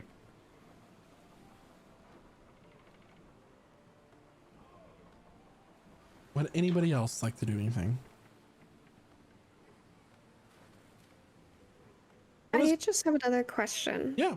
Is the water... Obviously, water is reflective. Mhm. But is this water super reflective? Am I able to look down and make out anything as we're going? Roll a perception check. Okay. 25. So where this ship is going, at the around the hull, it's kind of like foamy and white, but this ship, this water is very blue. It's like a cerulean blue, and at this point, you guys have been on the sea for several hours at this point. It is late afternoon, and the water is kind of getting this goldish hue on it as you are kind of looking out. It's reflective. It kind of hurts your eyes at some points when you're looking at it. You don't make out anything at this moment, though. That's okay.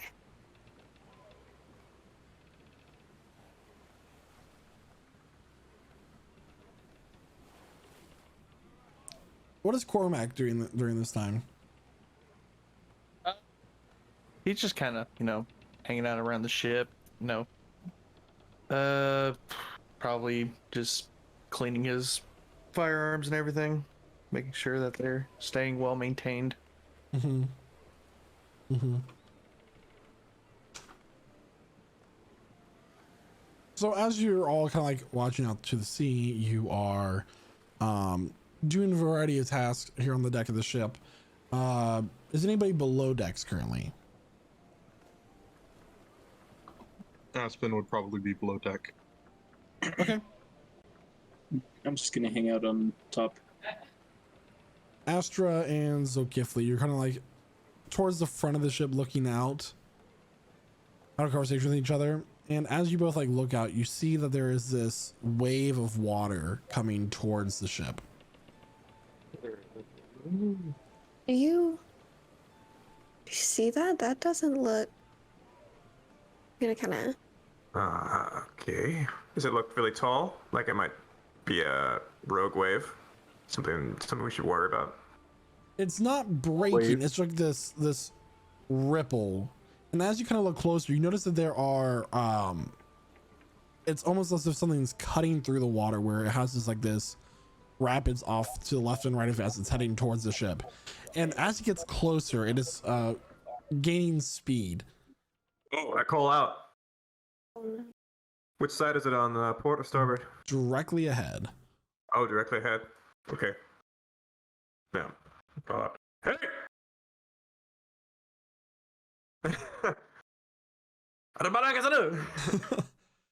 And just as it's about to hit the ship, it just dissipates and nothing happens for a moment. Oh my gosh. Can I look over the side? Over the edge? Yeah, Make another rush over. perception check. Yep. Oh my gosh. Yeah. I help her out. Can I help her out? Sure. Okay. Natural 20. Natural 20. Natural 20. As the you look over the edge, you hear this sound as the ship, which is going about 20-30 miles an hour, comes to a halt immediately, dead in the water. I need everyone to make a strength saving throw, please. Okay.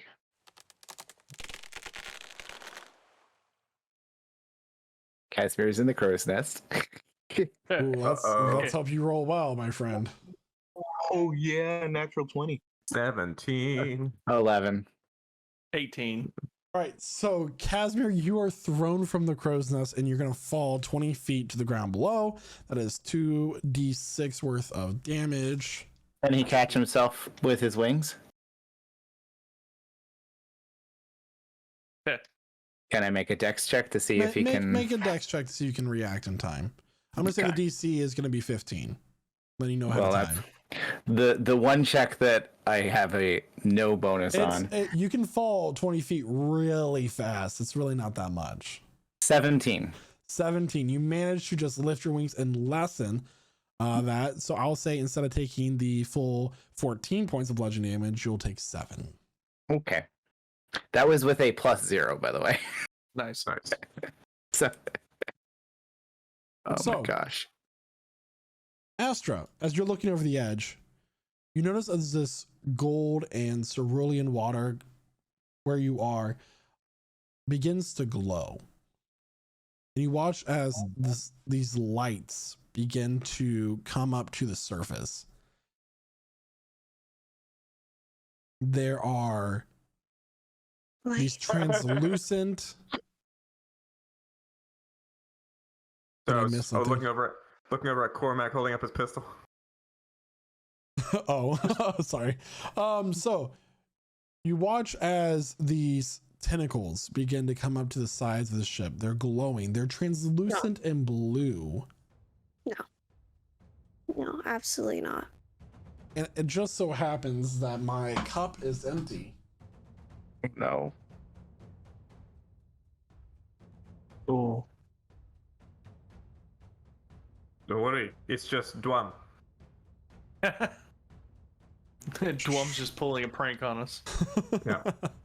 And Under not the beams. only is there these tentacles, you guys can go ahead and put your tokens wherever your character might be during this part. We have a visual. This is a wide ship. Oh my god. Look how long this ship is. Buddy, this ship is like 110 feet across. Judge not, lest he be judged. Yeah. Casimir falls right here.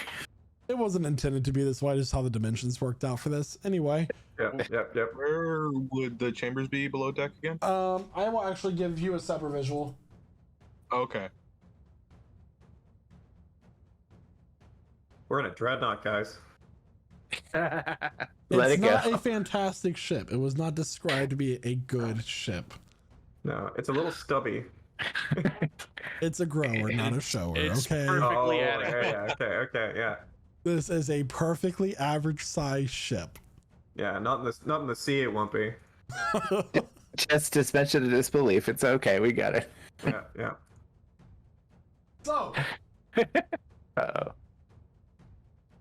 It's got girth. Just added more monsters. It's just stopping like every combat. insult is more creatures for you guys to fucking fight. So I would stop while you're ahead. This thing Oh no, the 15 tentacles tentacles. are gripping the girthy Oh, no. ship. I have to say, this ship is very impressive. Oh boy. Oh man. So, Shit. oh, I just kicked my dog in the face on accident. My bad. Wow. Everyone, Roll. Canceled. my cup is empty. Fill it with your tears and roll for initiative. Oh dear. Oh my god. I'm still not over that tentacle joke. 16. All right. Please roll well. Nope. What do you mean a valid token wasn't selected? I selected my token. Continuing my streak of bad initiative. I got a 20, by the way. If you could add that to me there for me, please. Thank you. What? What'd you get? A 20. It decided not to, select my token for some reason. Oh, somebody's been playing Sea of Thieves lately. I mean, I've been watching somebody play Sea of Thieves lately. More importantly, You might because have he been does watching a stream. lot of singular ships. So, Yeah, At that least was a 3 in thing. a row. It definitely happened. is everybody on the board? Yep. Yep. All right. So, Cormac, Yeah. you are first. Cool. Let's do this thing. Kick this off right. Okay, let's see here. I will also have a. Oh, I forgot one thing here. I will have a placeholder for Dwum. So the token you see does not actually mean that he is that. You can go ahead and take your turn. Man, he's a big guy. Yeah. Big dwarf. Yeah, big well, a wide dwarf for a wide ship. Anyway. Yep. Yeah, Cormac's gonna pull out his musket here. And he's gonna use he's gonna specifically use Bullets of the Storm. And that is a 12. A 12. Yeah. That will miss. Yep. The tentacles are a little bit more dexterous than that. Yeah. You know what? He's gonna go ahead and use Action Surge to gain an extra action. Okay. To which this time around, to make sure he doesn't miss, he's gonna use his musket again, but this time around he's going to use he's gonna expend a grit point and use Violent Shot. Okay. So let's see here. Big money, big money. 22. That will hit. All right, cool. Let's see here. So that's gonna be that, and so 10 plus. So that's gonna be 21 lightning damage. 21 points of lightning damage. You shoot it. It absorbs the damage. Damn it! All right, that's Cormac's turn. All right, next up is the creature. All right, let's see what I can do here. We have all those new lightning weapons. Oh no. And they're useless. So, it is going to attack with one of the tentacles, obviously, because it is a tentacle. This is going to be the one that is next to Kydro at the bottom. Kydro, that is with disadvantage, correct? Yep, it should be with disadvantage until I get hit once. All right, so that is going to be a 19 to hit. Right on my armor class. Yo. All right, you watch as this tentacle wraps around Kydro. And Kydro, you are going to take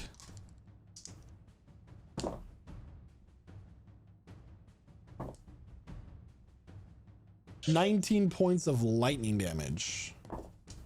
Oh, 14. That's lightning damage. Well, since we're dealing lightning damage, Kydro's gonna grasp the tentacle as it's gonna, inflict him with this electrical attack here, and he's going to cast Absorb Elements, Okay, which is gonna half the damage. so you're just going to take 9 points of lightning damage. As it wraps around you, you just feel this pulse of electricity course through your body. Your hair goes straight up, but you manage to focus the energy within your body to kind of divert it from your vital sources. So Kifli, it is now your turn. Okay. Longbow. I draw my longbow from my back. Notch an arrow, and as I do so, I'm just gonna scratch along my shoulder, and then the arrow is just gonna flicker a little bit. I'm gonna use Crimson Right. Okay. I'm gonna take 2 points of damage as I do so. Boom. Okay. I'm gonna loose an arrow, let's say to this one right here. One to the starboard side of the boat. Okay. Yeah. And that is a 17 to hit, sir. 17 will hit. Beautiful. Dealing 13 magical piercing damage and additional 2 points of fire damage. So 15 total is what I have there. Mm-hmm. All right. 50 total. Okay, 27 to hit for the next attack. That Boom. will hit. Okay, dealing 12 points magical piercing damage and an additional 3 points fire damage, so 15 total again. All right. Boom, boom. 2 shots. Okay, then I'm going to move just a bit this way, 20 feet. And that's my turn. All right. Nazmir, it is now your turn. Okay. Let's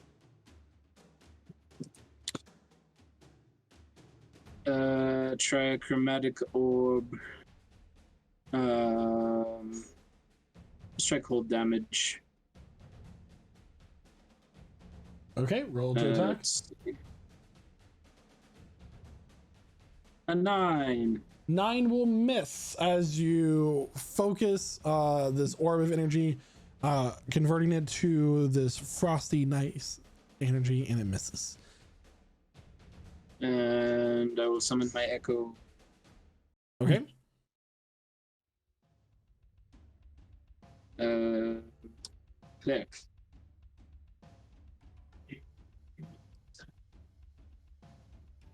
Okay. All right. So as this is all happening, the Captain Pearlback, is shouting a number of commands to his variety of crew, telling them to get the sails up and to secure everything so that they do not get damaged during this fight.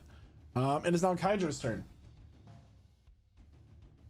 Okay, so Kaijo was struck by this one specifically. Yep. Okay, so the known range is about 20 feet. Okay. Kaijo's gonna go ahead and harness up some magic real quick. And we're gonna do a little spell. It's a bonus action. He's going to cast Zephyr Strike. Okay. He's going to run up. Diverting all that electric, energy they took from that last attack into his hand. And then shifting it and making it ice, combining both elements. And then putting another layer of wind on there from the Zephyr Strike. He's just going to hit this man with the triple element, palm, straight to the tentacle. Now let's see this. He also has advantage on this. So that is going to be a 21 to hit. 21 will hit. And that will be for 7 cold to start, plus a 1d6 of lightning. So that's 4 more lightning, plus the Zephyr Strike, which is a 1d8. And just for the cherry on top, as a special action, I will also make this my favorite foe, which is going to increase the damage by another 1d4 for a grand total of... So the 4 lightning damage does not hit. It doesn't do any it's damage. completely immune? Yeah. Okay. So that was 1d6, so ignore that. So 7 plus 5, that looks like about 12 damage total, split between different elements. All right. And you take, as you come in contact with the tentacle, Oh, I see. 16 points of lightning damage. Ouch. Okay. Noted. Okay, Kaijo is going to move back real far here. He started with 20, didn't he? But I have Zephyr Strike. Hold on. I have to verify because his speed does go up. It's base 40 plus 30, so he has like 70. He's 20 to engage, and that leaves him with like 50. Okay, so just gonna head back like all the way back here and end his turn. All right. Casimir, it is now your turn. Okay. Really quick, Michael, I do believe I rolled a 19 on initiative. Oh, must have I'm skipped sorry. you. I'm sorry. Yeah, I think we're on 2 different initiative trackers. Yeah, so yeah. 1 second, Casimir. Aspen, what would you like to do for your turn? Did you want to come up to the deck of the ship? Or did you want to... So, seeing as the stairs would be very far away, is there any small cracks above me in the roof? I mean, it's not... There could be. What are you trying to do so I can give you a better answer? I just need to find a small crack that would lead directly up to upper deck. Yeah, I mean, I would say that you can find there's like a hole in one of the planks. Like above me? Yeah. Okay. So Aspen focuses really hard. Not that you all would see this, and he scrunches his face, and he turns into a cloud of spores, and hovers directly upward, 10 feet. Would that get me through? Yep. Okay. Wow. And you just see a cloud of spores seep through the upper deck, shaped like aspen. Just a cloud of green spores, and he's just like waiting there. You go ahead and use your token. Wow. Yeah.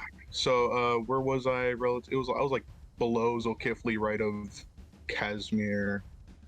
Like here. I think I know where I was. Like right here. You just see that come up. Yep. Just like the entire cloud of spores that circles him is just, he is part of that basically. And that's all of my movement. Casted gaseous form right there. And let me see if I could do anything cool from a bonus action. I think I can't do anything else. Yeah. So I will end my turn right there. All right, Casimir, it is your turn. Thank you Okay. for waiting. Perfect. So Casimir, setting himself from having fallen from the crow's nest, gets a quick assessment of the area, doesn't notice Aspen behind him. He's going to quickly tap his sword against the deck, doing the quick movement to activate his blade song as the magical energy floats around him with a almost musical intent, and looks towards the tentacle nearest to Astra. And as a quick incantation, and you hear a dolorous spell ring aloud, and the creature must make a wisdom saving throw, as I use towards the dead. And it is hurt. Its wisdom save is going to be 16. It passes, so nothing happens. It just has a bad time. Okay. Look, gotta love those cantrips. Risk reward, no spell slot. Yeah. Risk, no damage. So it is now Drum's turn. He's gonna be like, oh no, what am I gonna do? And he's just gonna reach on his hand. It's shaking, and he is going to cast. Where did that go? I had his thing. He'll also cast gaseous form. It's a bean joke right there. We're never too old for fart jokes, to be honest. All right. He's going to cast Guiding Bolt. It is going to be a 17 to hit. That will hit. The next attack on any of the tentacles is going to be at advantage. Mm-hmm. And that is going to do 9 points of radiant damage, which the creature takes completely. It is one creature, just has 8 tentacles.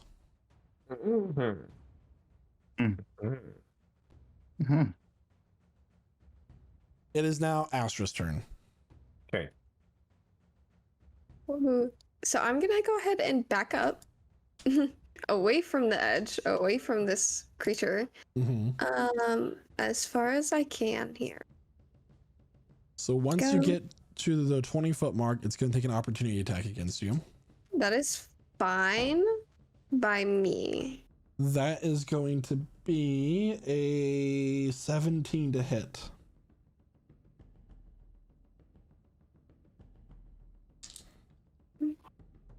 Yeah, that hits. Silvery barbs, because it's Astra. All right. Thank Silvery you. barbs. That is going to be higher, so. Okay, and advantage will go to Cormac. Pretty. All right. Yeah. That is going to be 17 points of lightning damage, Astra, and you are now grappled. 17. 17. So the furthest you can get away is 20, because that's when it grabs you. As it wraps around Astra, and she gets electrocuted, and she's going to take 17 points of damage. Well, can I still do something while I get electrocuted? Yep, just the most that you can get away is 20 feet, and you still have the rest of your turn. So you're right there on that arrow, if you would. Move your token there. Right here. Got you. Thank Right you. there. Yep, and you can still do your action. You're not restrained. You're just grappled. I actually can't. Damn, at least not what I wanted to do. So I would like to moonbeam this tentacle then. Can I do that? Is this something I can do as I'm grappled, or is that a concentration? Like, Wait, what are you trying to do exactly? I want to moonbeam it. Yeah, you can cast Moonbeam. Cool. So it needs to make a Constitution save, and that's when it first enters its space, correct? Yes. All right, so I did pretty good on the con save. I got a 24. Nice. Can't wait to die to this thing. So it takes half damage, I believe. 7 points of radiant damage. Yes. Have to. All right. And as we hit the top of the round, and the future of the ship seems uncertain, that is where we're going to take our mid-session break. So everyone, we will be back here after these announcements in about, 10 to 15, 20 minutes. So everyone, sorry about that. If you are joining us late in the session, you do have some options in case you missed us. Noah? You can catch our video on demand, which Twitch apparently offers. It's a VOD for your bod. But of course, as with all things, VODs are ephemeral and they pass like ships in the night or beans in the wind. No matter how girthy the ship may be. Exactly. Yeah. Even no matter how thick it is. I will say though, if you want to watch any of our stuff, preserved for posterity until the end of time, until YouTube's profanity algorithm catches up with us. You can find us all on YouTube. Just look for Prestige Encounters. We have our entire most of campaign 1, all of the good bits. Not to mention all of our one shots and all of this wonderful campaign since it started. You can also catch us on the podcast network, wherever it is you get those. I think that's about it. Yeah, or you can dream about us. I mean, why not? That's for catching us in the future. Oh my god. How much Same. advertising money do we get from dreams? Yeah, so everyone, thank you so much for tuning in so far. If you have not hit the follow button, please do. I do have a few announcements that were supposed to be announced at the beginning of the stream that weren't. First and foremost, there are going to be some ads during our mid-session break. These inform you of different things that our community does, different sponsorships, that sort of thing, including our bone system. Our bot did migrate to / commands completely as of yesterday or the day before. I can't quite remember when I did it because everything kind of blends together. Anyway, it does that now. We only have 2 more natural ones to go before we do our dice giveaway to somebody in the United States or Canada, excluding Quebec only. And also, if you are a player of Valheim, Prestige Gaming Community's Valheim server will be opening up this Monday. So hooray for that, everyone. So we will be back here in about 15-20 minutes. Stick around and don't forget to hit the follow button after these messages. Welcome back, everyone. So in case you haven't noticed, Cormac had to go do stuff for the military, leaving us here all by our lonesome. But don't worry, our fair Noah will be taking over his character sheet for the remainder of the session. I'm fair, but not impartial. Well, with nothing else to be said, is now Cormac's turn. Well, Cormac is gonna look down at his musket that fires seemingly useless lightning bullets, and and he's gonna go around this cannon, and he's gonna grab onto this rope right here. Okay. And he's gonna lean out. He's gonna lean out over starboard side, and with a shot with all 3 of these, he's hoping for a piercing shot. With his other hand, he raises up his palm pistol and fires a piercing shot. That Okay. would mean, okay, cool. So the first shot would be with advantage thanks to silvery barbs, and then every other shot after that would be at disadvantage, is how it goes. Second shot would be with advantage because of guiding bolt. Ooh, would it be a straight roll because it's at disadvantage because of piercing It'll shot? be a straight roll. Awesome, there we go. Okay, Mhm. self-nerf. All right, here we go. 1d20 plus 9, because I don't have that chain. Okay, sorry. So it's a 12 to hit, thanks to advantage for the That first will one. miss. Okay, But double check piercing shot. Pretty sure it Wanna has to hit hit the take first damage? one.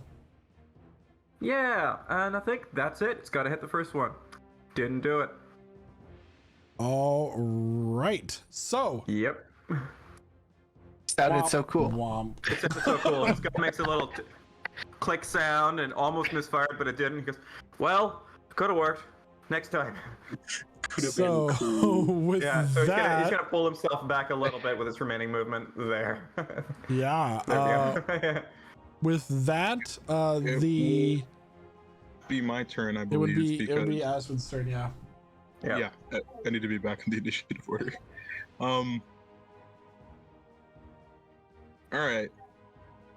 So something I realized is that without using my action, I could just drop concentration. So I could have done that last turn, but seeing as it's too late, I'm going to do that now. So I turn back into regular Aspen above deck, as I assimilate, into a physical form. And using my action, I will activate my symbiotic entity.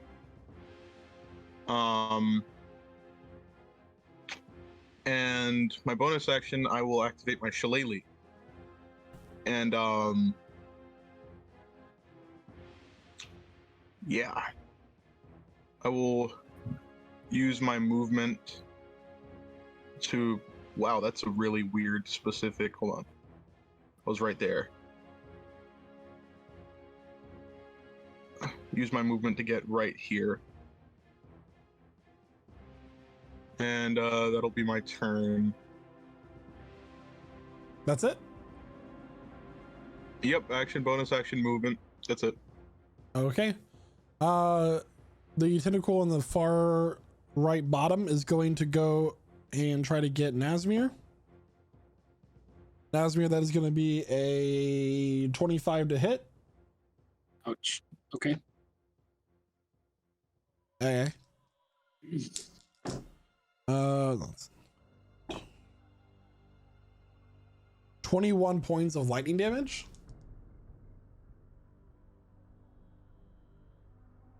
All right. So you are at what? 29 now? Yeah.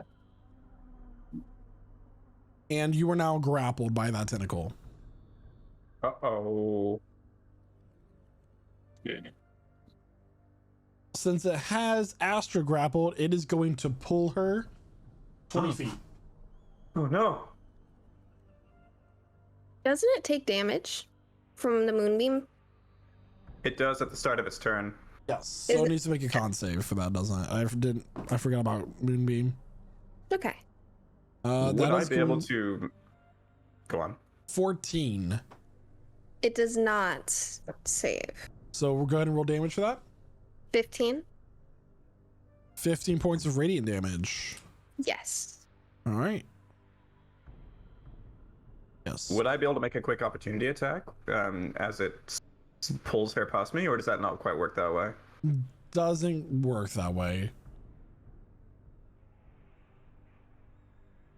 I like your thinking. You know, conceivably it's physically wrapped around her and it's leaving my range, but maybe it's too quick for me to get. So, Astra is now being held above the deck of the ship, off the side. That's as far as it can move. Zolkifli, it is now your turn. Okay. How's this tentacle looking? Is it looking a little frayed? It's taking some damage from us.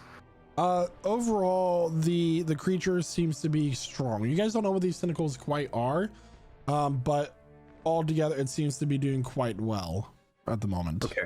Okay. I'm gonna attack with my longbow. 2 shots at the base of it to try to weaken it. Here we go. shit, natural 1. It's a 12 to hit. 12 will miss, but that is a Okay. scary modifier. I know. 22 to hit. 22 will hit. 22 to hit. And, okay, so here's something special. Here's what's going down. I rolled 14 on the magical piercing damage. We'll take care of that. Plus another 1 on the fire damage, so 15 total. Okay. In addition to which, the creature, I am, with the strike from the arrow, I'm going to sear my brand of castigation, which should apply to the creature as a whole. This thing will now, anytime it tries to damage someone within 5 feet of me at least, it's going to take a couple of points of psychic damage, and I'll let you know. Okay. But, I'll also be able to track it. I'll know exactly where it is. So long as it's on the same plane as me, I'll know exactly where it is. So there you go. That's the brand. Furthermore, with my bonus action, seeing that it's pulled her, I'm going to reach out and use my blood curse of the binding to try to slow its movement down by 0. I don't know if this applied to the whole thing and give it 0 movement, or just the tentacle to give it 0 movement. Don't know how it works, but I'm going to try. Okay. Doesn't you Okay, roll so save? It needs to make a strength saving throw, so we'll see how this works. 15. 15 beats it, so no worries. All right, he makes a save. I tried. What I'm going to do as well is I'm going to rush forward, boom, boom, boom, boom, boom, reaching out for her, and that's about what I can do. That's my turn. All right. With that, it is now Nazmir's turn, who is currently grappled. Okay. First of all, with my bonus action, I'm going to Shadow Clone no Jutsu and swap places with my Echo. Nice. Very nice. Oh, let's see. So, Due to And the nature then- of how the echo works, I'll say that like it just dissipates like smoke when you swap places with it. I mean, oh. What do you mean? Is the echo a solid thing? Yeah. Okay, then never mind. If it takes damage, it'll disappear though. Yep. And then I'm going to shoot the one grappling my Echo. Let's try another cold beam. Can your Okay. Echo be grappled? Huh? Can your Echo be grappled? Oh, you know what? He's immune to all status effects. Grappled is a status effect. I don't know. He has physical form, but it says. Which is why I said that he would just dissipate in a cloud of smoke and just you'll have to Okay. resummon it. Okay.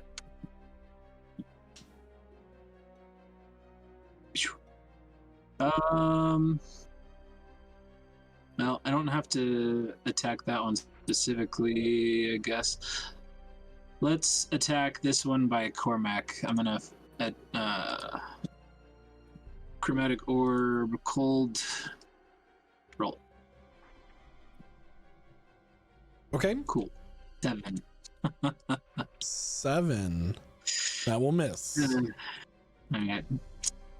I'm gonna action surge and attack the one in front of me with my sword. That's more like it. 24. Which does 10 slash. 24, 10 points of slashing damage. It'll take it. Okay. And that'll be my turn. All right. Hydro, it is now your turn. Hydro moment.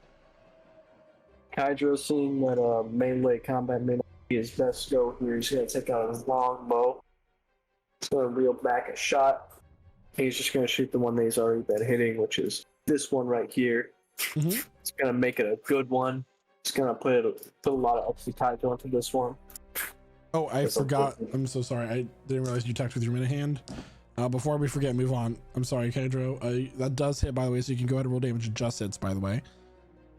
Okay. And And Nazmi, you're going to take 10 points of lightning damage. 7 piercing. 7 piercing plus a d4 of favorite foe. So for a total of 10 piercing. All right, 10 points of piercing damage. The creature is starting to look hurt. It's having trouble maintaining its you notice that it's looking weak. The tentacles are kind of like beginning to, for lack of better words, go limp. But I know how you're all gonna take that, so. I don't know what you mean. It's well, right. What are you talking about? Just needs a little energy. Hard to see your point. Hydra, anything else for your turn? Oh, that's it. Casimir, it is now your turn. Okay, excellent. This is great. So I'm assuming that I've got a little bit of blockage from Astra and Zulkifli at the current angle. So Casimir is going to move 30 feet up to here. And is going to fire firebolt. Good old boring firebolt. That's with a T, not an L at the end. Firebolt. That's a 23 to hit. 23 will hit. Okay, I was hoping. If 23 doesn't hit, I don't know what to think of my life. Okay, that's 7 fire damage. Okay. It looks okay. Yeah, it hit. It's now charred to the side. It has, like, you know, a big chunk of it missing. Little sparks coming out of the side here. Okay. Action surge. Yeah. Yeah. And let's throw a level 2 chromatic orb. Ice. Okay. And, ooh, that's a 25. That will miss. Just kidding, it'll hit. Yeah. Again, question my life choices. 7, 12, 17. Oh my gosh. 20. 20 points of ice damage, which will take fully. Cool. And that is everything. All right, and it's now Dwum's turn. He's gonna run up and he's gonna yell to Astra, "Would you like some help?" Please. He's gonna take a whistle out of his pocket, and you notice that the whistle is shaped like 2 small figures, and he's going to blow in it. This high, shrill pitch rings out, and where Dwum was is now Astra, and where Astra was is now Dwum. What? WW. Okay, the ship can leave now. We're okay. She's also in it. That will be his turn. Yeah. Astra, you were Dwum the whole time. That was a bit of a. That was yeah, it's a Dwum move on his part. I'm a little in shock at the sudden transpiration of events. I am going to move more into the center. No. Absolutely not. You sure? Sure you don't want to? Yeah, You yeah. can we're use gonna your move. action to take the disengage, so you can't take opportunity attack. But that takes your action. That's something that you don't really see often. Let's do that. Okay. So you're able to move. Let's take that. And then I'll sit there. My bonus action, I'm gonna go ahead and activate the archer part of my starry form. So Okay. the bow and arrow earring is going to become activated. On activation, I can go ahead and make this ranged spell attack. And then as another bonus action, I can do it, but obviously I can't do another bonus action, so Okay. let me go ahead and just see here. I'm gonna go ahead and attack the tentacle that's holding him now, With what? with that ranged attack Okay. with Starry Form Archer for 9 damage. What type of damage? 9 radiant. Okay.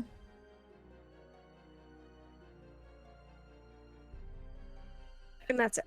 All right. It's now Cormac's turn. Aspen's on deck. All right. Cormac is he's just gonna wave his useless palm pistol and slot it back into his holster. He's gonna throw up this musket and he's gonna blast at this thing right here. Boom. Let's go. D20 plus 9. Here we go. All right. Ooh, 26 to hit this time. 26 will hit. 20d, 1d12 plus 4. 13 points of piercing damage. All right. Yep. With his bonus action, he's going to disengage and move back. Boom, 35 feet there. No, not 35 feet. 30 feet there. It will take an opportunity attack against Cormac. Not with a bonus action disengage. Oh, you said bonus action. I missed that part. Yep. Yeah, so yeah, you do that. Awesome. That's his turn. Aspen, it is now your turn. All right, Aspen, seeing everything happening, runs up. I guess right here. Would I be able to occupy the space at the edge of the ship? I'm sorry? Would I be able to occupy that space at the edge of the ship? It looks like I'm kind of half on, half off. Let me zoom in. Can you get rid of the arrow? Yeah, I didn't know that there was one there. Is it gone? Kind of okay. There, now it is. There you go. Yeah, I say you can. All right, so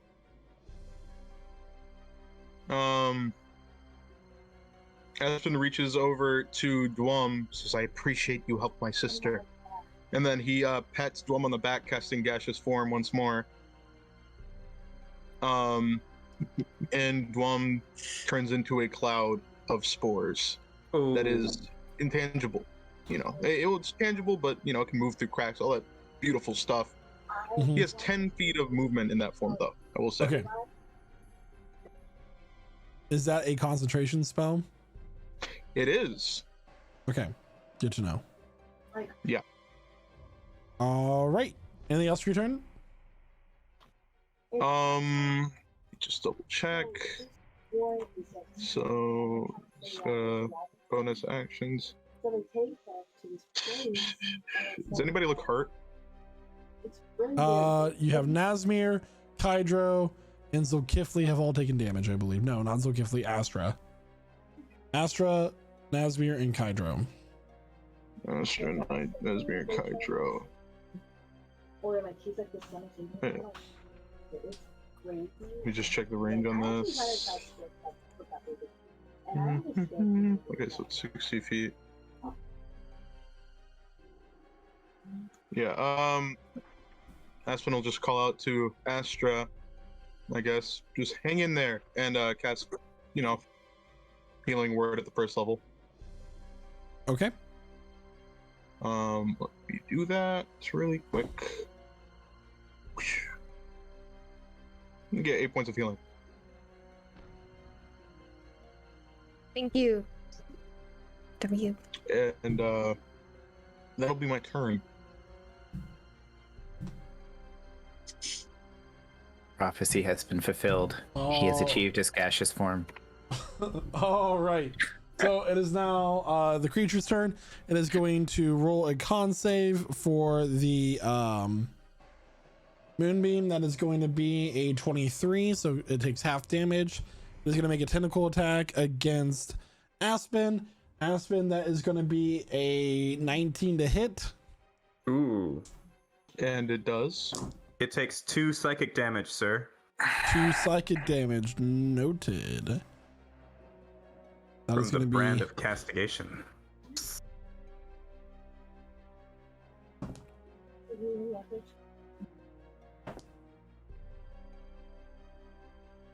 that is going to be 23 points of lightning damage. Ooh, God. yucky.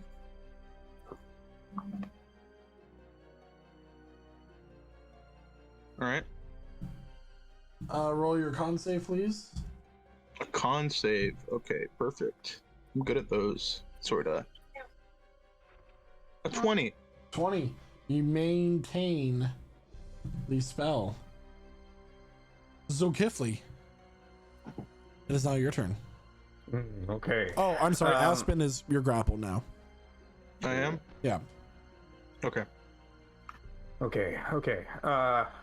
Is this thing right within my melee range at this time, or is it kind of up in the air? Like, can I try to target a point that's a little bit further up? I will say it is within your melee range. Okay, alright. Cool. I'm gonna step back. I'm gonna jump back a little bit. Boom. Just that. Just 5 feet. And I'm gonna shoot it twice with my longbow. Okay. Base. Go. Ooh, brilliant. Nat 1, 12.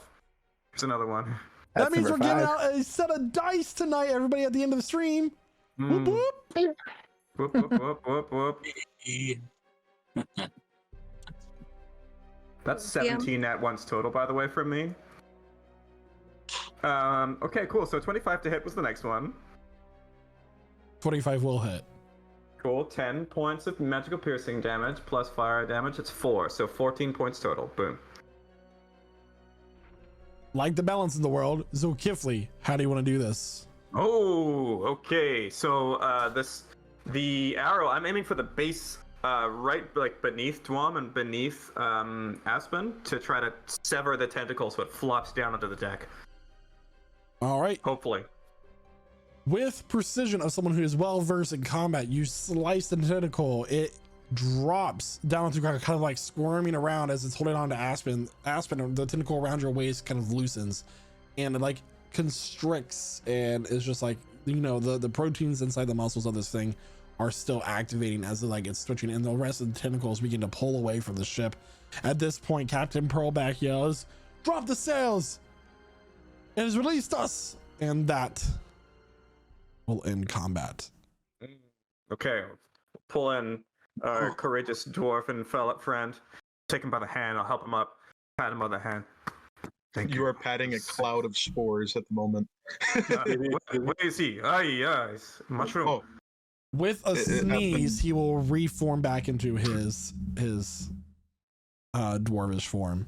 yeah. He was Drop my concentration. I was everywhere at once.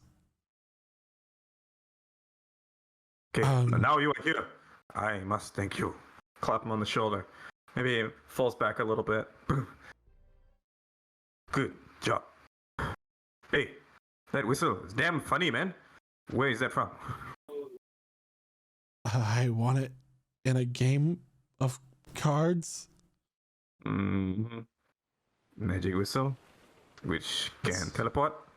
It swaps two people who want to be swapped. Big game. Astra, you look over the side of the ship and you watch as this massive jellyfish-looking creature quickly swims away. Ooh. Oh my gosh, mental snapshot. Can I draw it? Like, can I sketch it down in my journal? That's so weird. What is that? So I've got a question for you, DM. Mm-hmm. As it swims away, do I sense where it is thanks to Brand of Castigation? You sense that it's swimming to the southeast. Southeast. Okay, so swimming away from our heading, not following us at all. Okay. I'll close my eyes and I'll focus on it. It's going far. If it comes back, I will know.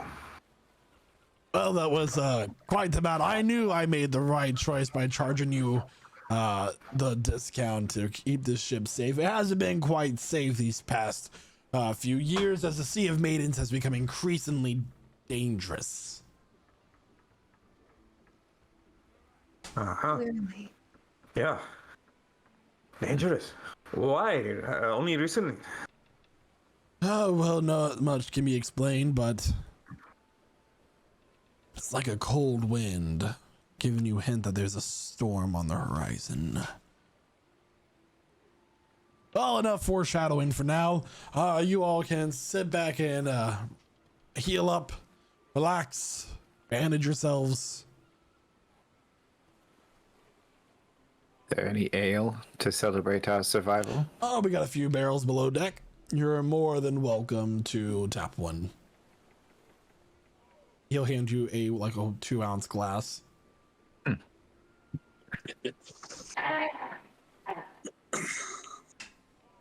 Good old sea rations.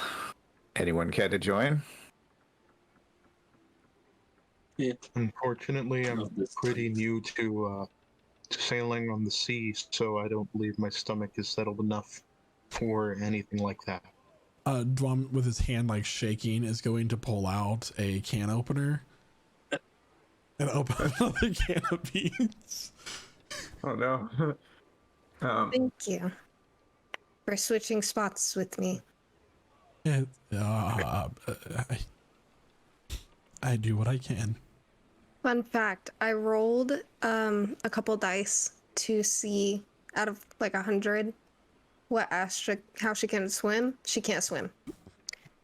So if she were to fall into the water, it would not be great. So that's really great.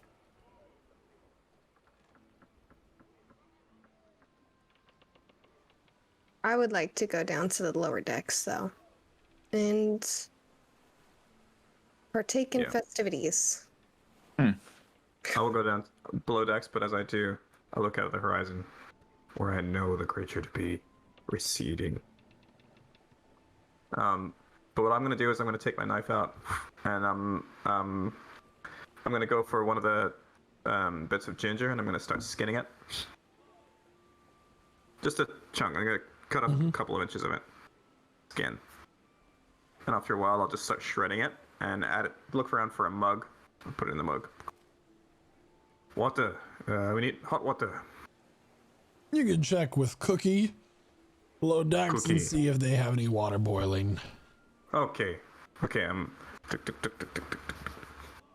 Everyone's Cookie. going down. Yeah.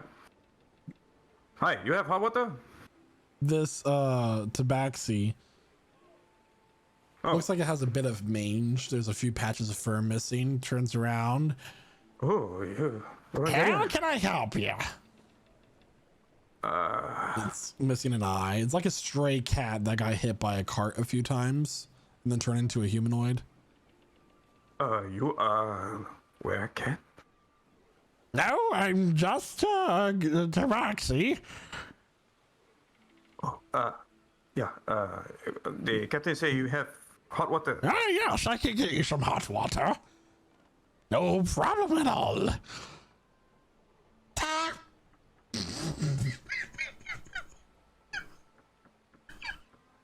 What was that? I look around. There's a Dwan. big ball of hair on the floor. Aspen This is stumbles in. not water. Somebody choking? I practiced that sound for 20 minutes today. Oh, Is everything all right in here? Yes, everything's fine. Natural 20 psychic damage to the whole party. I'm just looking down at the mass and just shake my head.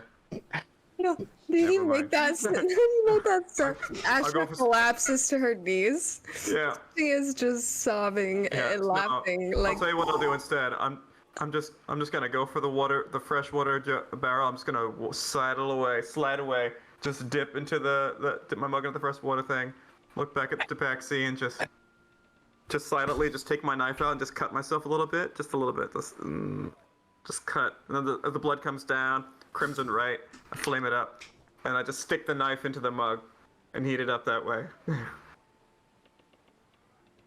Oh, so you don't want any of my water, I see. I'm sorry about that. Well, if you want anything else, I got plenty of stuff. He's making some sort of stew right now. I think Astra might want some water for some tea and for celebration. Yeah, tea. I'm making tea. It'd be nice. More hot water, requests? but not from your. Okay. Not from that. Okay. Oh. He's gonna head over to this big barrel, And he's gonna put some water into this pot that's been hanging up above him. He's like swinging back and forth. He goes, "Must have hit a coral reef earlier. I can't. Everything just came to a sudden stop. I guess you all handled it." And he's just like reaching and like he knows his kitchen. He's despite his cookiness, he's able to just like reach and grab something even with the sway of the ship. They kind of swing. He like expert precision without even looking. And he's just like, "Well, it's gonna be a couple minutes. Depends if you watch the water or not. You know that takes a longer time if you watch the water boil." You know, it's important not to let the water boil too much for certain ingredients. So Well, sometimes what you temperature do you must need it watch at? He's gonna turn around and he's gonna snap his fingers, and the coals within the stove ignite. I'm thinking with the water just percolating. I see. Would be One on fine. nice little simmer. I see. Yes. Is the entire party kind of in the kitchen right now? We're circling it. I know. I think so. I mean, is there anyone we're that's... hanging out by the galley. We're all nearby on this table and stuff. I heard a weird sound. Is everything okay in here? I don't know. Can we hear it again? Yeah, just make sure you heard it. I don't think that's ever gonna come out of me again. I can't keep it together when I do it. You got I don't know. It was something it actual sounded cat like hair in his flying throat. animal. Just for visibility, I did give you guys visual of the below deck Thank you. for reference.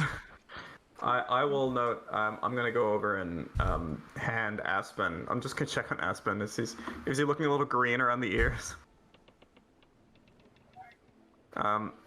I'll hand him the mug. Just Drink. around Is newly formed gills. te halia. This is good for your stomach. So I give him the ginger tea. Aspen just smells the strong smell of ginger and thank you very much. Then he just downs it. He's Cookie Hey, is hot. Sorry. Cookie's gonna grab a fish because it's kind of been like curing on this. It's been like, when I say curing, it's been hanging on a string against the wall with his tail, and then swing around, take his hand and slam down a cleaver and just chop off the head. Anybody want this? No? More for me. He's just gonna take the fish and just plop in his mouth and just like, Ooh, yeah. I just say I always prefer just the eyes. I mean, I can give you the eye. Hmm? Yeah, you want the eye still? Like dry heaving. I try not to eat, Yeah. pre-chewed food. All right. Back out. I back out Dwan's and go gonna find burst Nasmir. into the room. Something smells wonderful in here. Oh, Are you sure? I Oh, don't no, I know. was just ball of gas for there for a second. Nasmir, can you clean? And I'll point to the entire floor where I'm sure this guy's been just fouling it out. not your hand, your magic. Can you clean? Nasmir. Hmm. Yes, Oh. Nasmir cleans it. Thank you. Otherwise, we all see. Yes. I forgot that it might not smell good in here. I can kind of make it smell nice in my direct vicinity whenever I need to. Are you hungry? I can give you some stew. Yeah. Okay. Stew. Is there any vegetarian stew, or is it just have meat?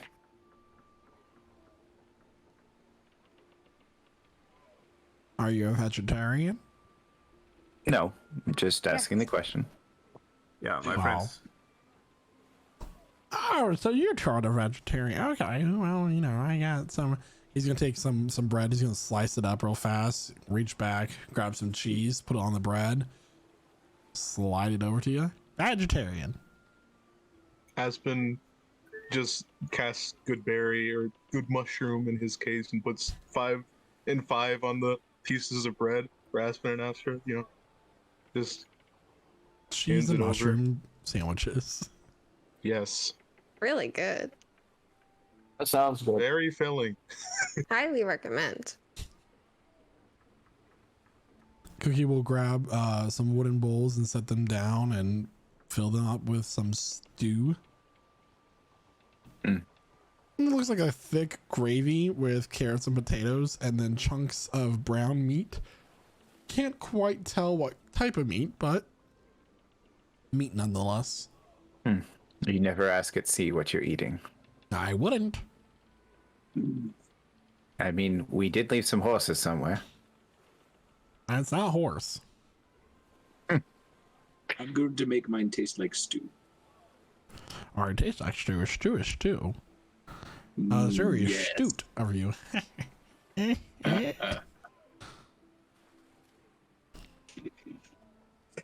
Wait, I'm the one that's supposed to like the dad jokes.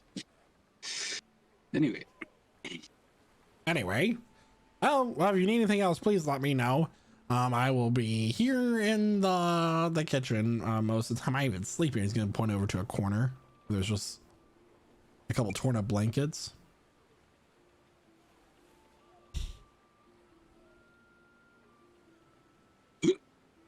Hydra's just over on the stairs fucking up some hardtack. All crazy. We would come out with bowls of stew. Maybe I should go get some food. you want me to make that taste like stew? I can make your hardtack taste like stew. Count the number of times the word stew has been said today.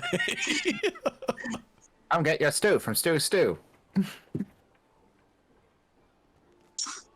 So, y'all are adventuring types, huh? You commissioned a ship to take you to the Elven Kingdom? We're adventuring by circumstance. By Yes. circumstance, that sounds like my kind of person. Well, I am well versed. I mean, you may not be able to tell, but I am a seasoned sailor. I know quite a few things in my life. I know by looking at me, you would think I'm a strapping young kitten. No, old seaman. I will admit, got hurt a little bit. Hmm? But Oh no, I mean with respect. Respectfully, gross. Yeah.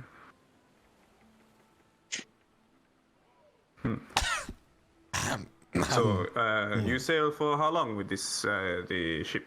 well, for Um, this ship in particular, about 4 months. The last one sunk, but with this crew, if that's what you mean, a little over a year. Ah, okay. How many? Yeah, how many ship they sung so far? Including this one? What? They sing this one already? No. Okay. Well, might. I just need to know if you can, if in case you ask for correspondence later on and you become pen pals and that sort of thing, that if this ship sinks, you want to know. Well, since I've been with the crew, 2. But it wasn't their fault. Well, maybe one of them was fault. They decided not to keep the powder kegs so close to other places of the ship. That was a lesson well learned. But the other one was not their fault.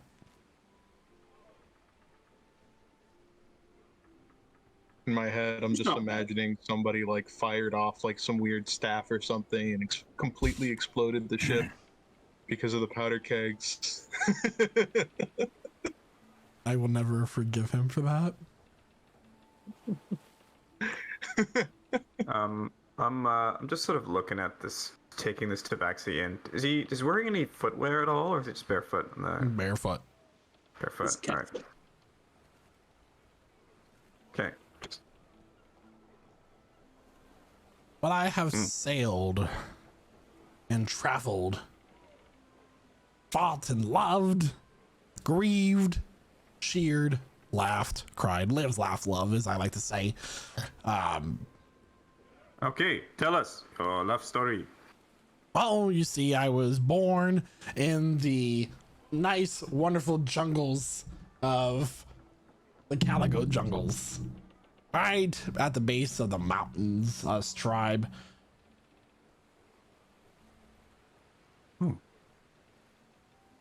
Yes, and I longed for something greater, so I traveled to Craggy Rock, joined a crew, did some sketchy things, and through the many years, you find me here.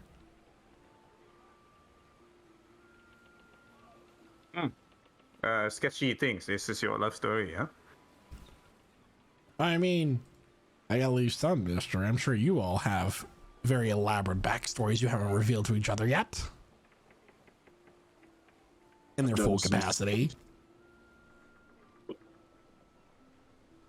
So strange phrasing, but yeah, okay. I've been to the Caliban Empire. I've been to the dwarven cities of Kargrin. I've run to Frostrun. I've dined with the elves at Yundul Beleg, and I have fought on the floors of the Tower of Allura. Oh. Where'd you get? How far in the tower?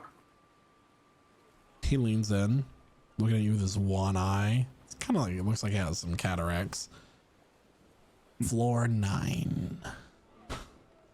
Oh. It's very impressive. I hid most of the time, but floor 9 nonetheless.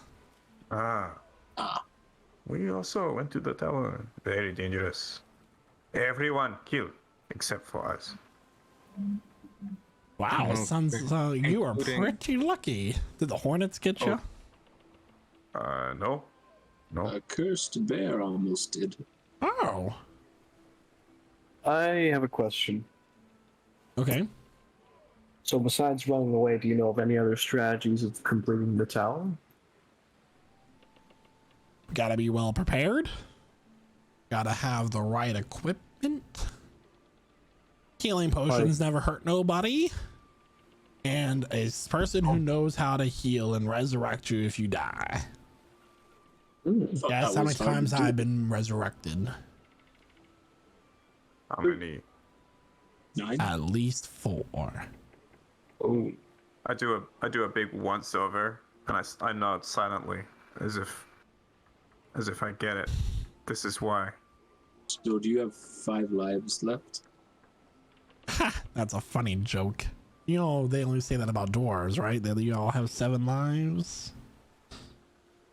That's how many we want you to think we have. I have a question for you, Cookie. Mm-hmm. I've been back home.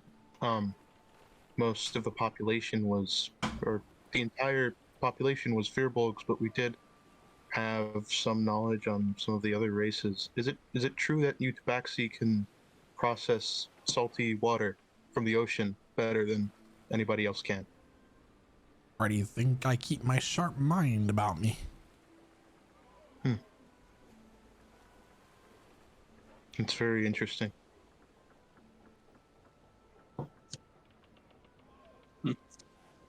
You know, us Firbolgs can process certain plants a lot better than other people. Digest them, that is. Very efficiently. I like all of you. You remind me of my old party of when I was an adventurer. Oh. What made you stop? Oh, you know. Watch enough people die. Losing your friends. What was your weapon? My weapon? He'll show his claws. Ah, class. of No, course. magic. Ah, oh. Hence the fire. Ah, Magic? Oh, yes. magic. Oh, okay.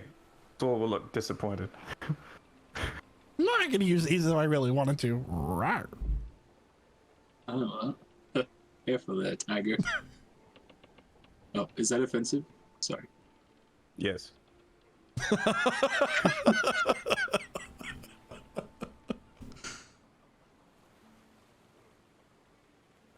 Oh, well, that was good soup. Thanks. Stew, but yes. Right. I Oh, you all have a nice time. It was lovely talking to you. If you wish to know anything or any rumors of any adventures I might know of, you can always come back and chat with me. Oh, I'll only tell you one tale a night that you're on this ship. No more, no less. Unless you don't ask, then yes, less. Cookie, you said you go to the Caliban Empire. Mm-hmm. When did you go there? You hear anything about how it is there? Well, we do make some supply runs to the ports there that have been settled by Yundul Beleg. You know, the emperor is a puppet emperor. Really, it's just Yundul Beleg adjacent. Okay. And the people, they are safe? Any news? Well, what exactly kind of news are you looking for? I don't know. I have not. Long time now, I have not gone home. It's long story, but I left my home. I were from Kulakdara. I don't know if you have gone there. It is a small island. It's a village there. Oh yeah? Oh, village. Yeah. Small. But I a long time not seen it. Maybe one day I go back. I once met someone that reminds me a lot of you. He was in Port Capiro. Oh yeah? Mm-hmm. His name was Jamir. Jasir. Yes, Jasir. Jasir. He was old man. Elderly. He looks strong for his age, like me. So Kifley's face just pales. What was he doing? He was at the ports, commissioning a ship. Oh, trying to find a way to get onto a ship to come to the mainland.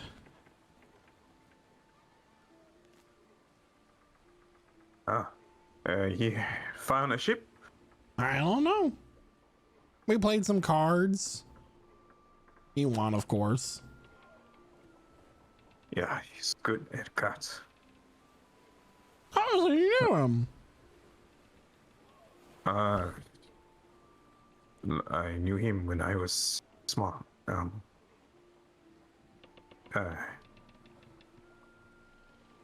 My family.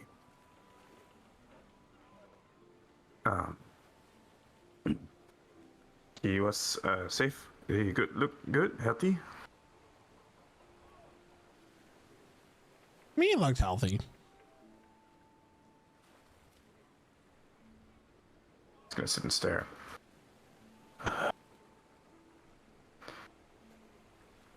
He was my grandfather.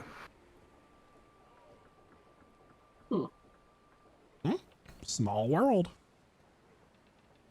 No, big world. Strange.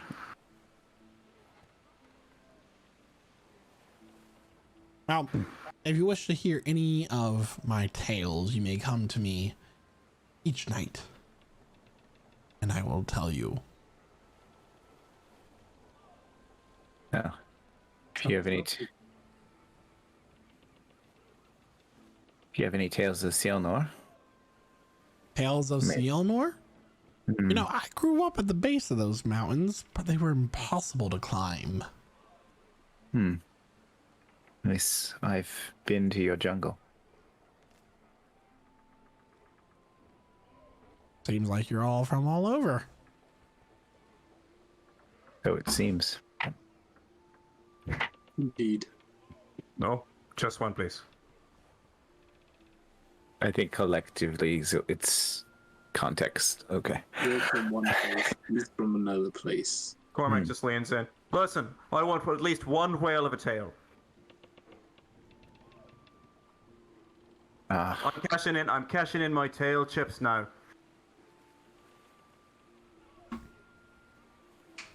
Wow, so you all want a tail already, huh? All right. Yep, that's what we're here for. Some say, I'm some, by the way, Huh? Your name is Cookie.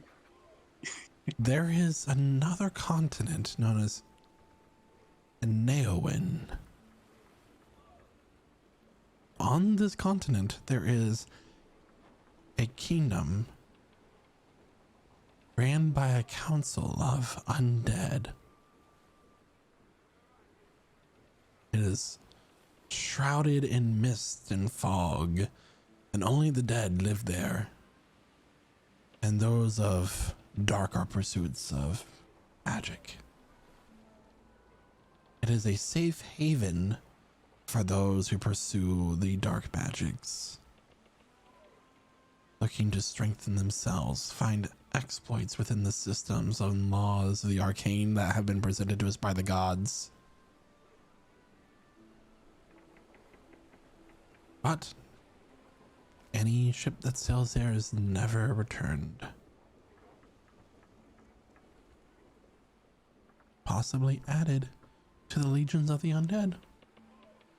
Or maybe they found someone nice and settled down. I don't know. But the reputation is not exactly friendly, if this place is real. That is for you to decide, dear listener. But Cormac's just gonna slap his hand against his thigh. It's a bit of a shite story, isn't it? Doesn't even have a heroine. you want more? Yeah. Come back I want it. tomorrow.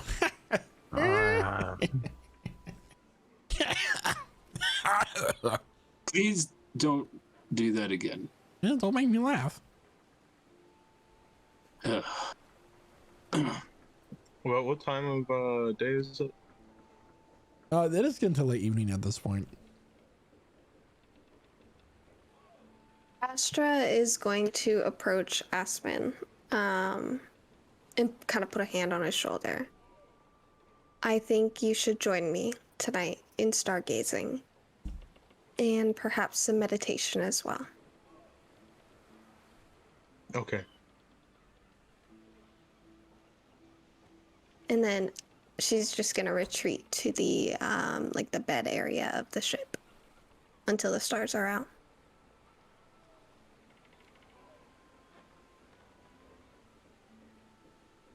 I did provide the spelling for a Neowin.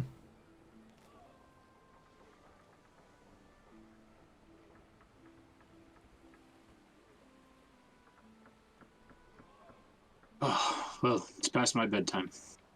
Oh, you know, we've been up drinking, eating stew, telling tales.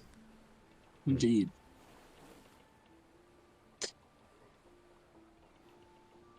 Y'all have a good night. He's gonna walk over to his pile of blanket scraps and just do a big stretch and lay down. It's biscuits. I've been making biscuits all night. Okay. And he pulls out a third tray of biscuits out of the oven. Do you guys want some? This one hardly has any maggots. Good protein. Casimir You know, takes it. I'm gonna try to get his attention. Just I'll leave. whose attention, Kydro? Cookie. Yeah? I want you to know something regarding the Tower of Allura. I'm gonna be the one to complete that tower. Oh, you think so? Maybe I'll come out of retirement just to prove you wrong. I wouldn't mind the competition.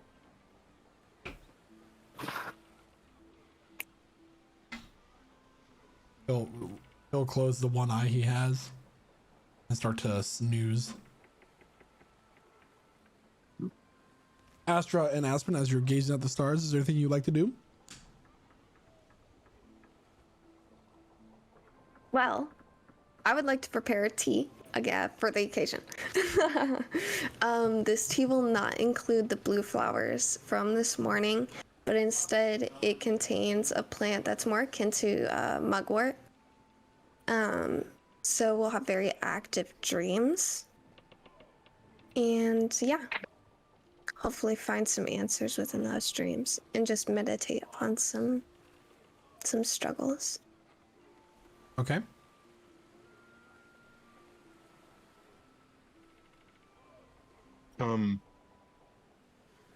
Aspen, while this happens, he'll break meditation for a moment and just look over Astra.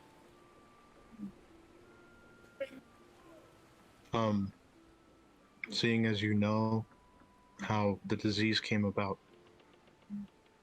my plan was to come clean to our family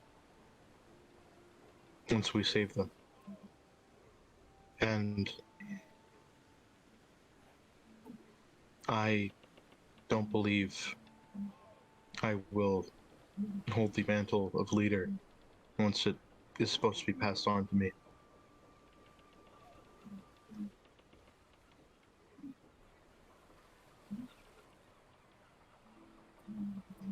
I still don't understand how everything happened. I don't understand how everything transpired. But I know that you have the ability to lead. You have a good heart. You have a very wise brain.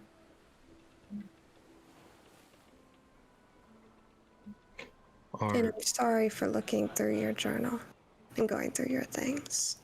It was something I would have told you soon anyway.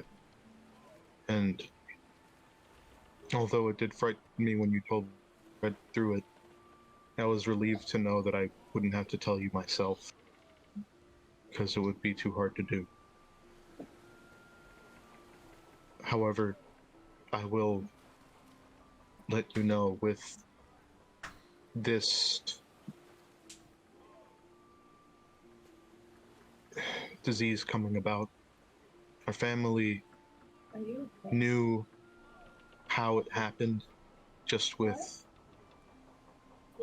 warped details. At least our father did. Our uncle Brooke, he took the blame for me. And that doesn't sit well with me.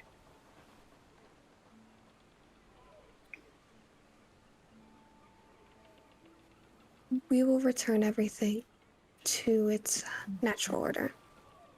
It'll be okay. We can do it. We just have to find answers.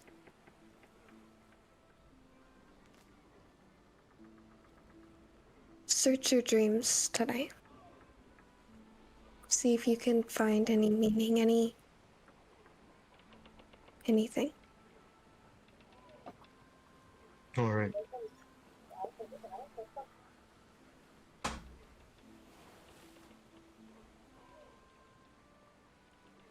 What is everybody else doing at this moment in time? Zul is up on deck at the moment, and he's playing the lute that you hear in the background, the music. Casimir will sit next to him while he's playing. Mm-hmm. Dwellman's gonna come up to you. Beck, big hero for today. Oh, I'm gonna call me that. Nazmi, were you gonna say something before we continue? Yeah, but I can join in the conversation at some point. Sure. Bean Man, well, you saved my friend. So for that, I am grateful to you. I have the feeling that she would have just been saved by one of you. Maybe. Don't know. Maybe. Few then meets the eye. She is very important to all of us. But if she goes, we maybe will all die as well. She can keep us alive.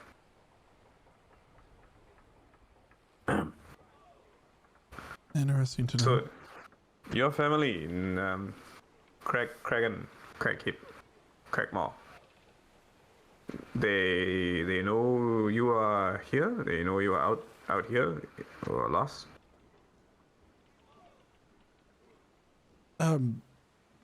Your family.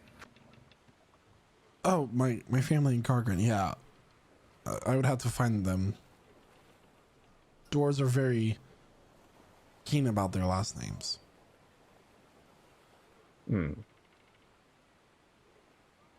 That's right.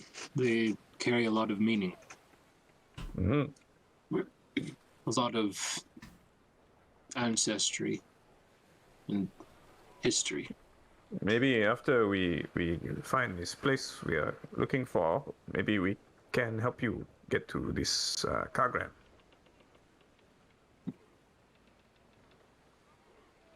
He'll, sitting on a barrel, he'll kind of look to the side and out to the sea. Maybe. At this point, I'll say that Nima and Kresna are about mid-height on the horizon. Not their apex in the sky yet.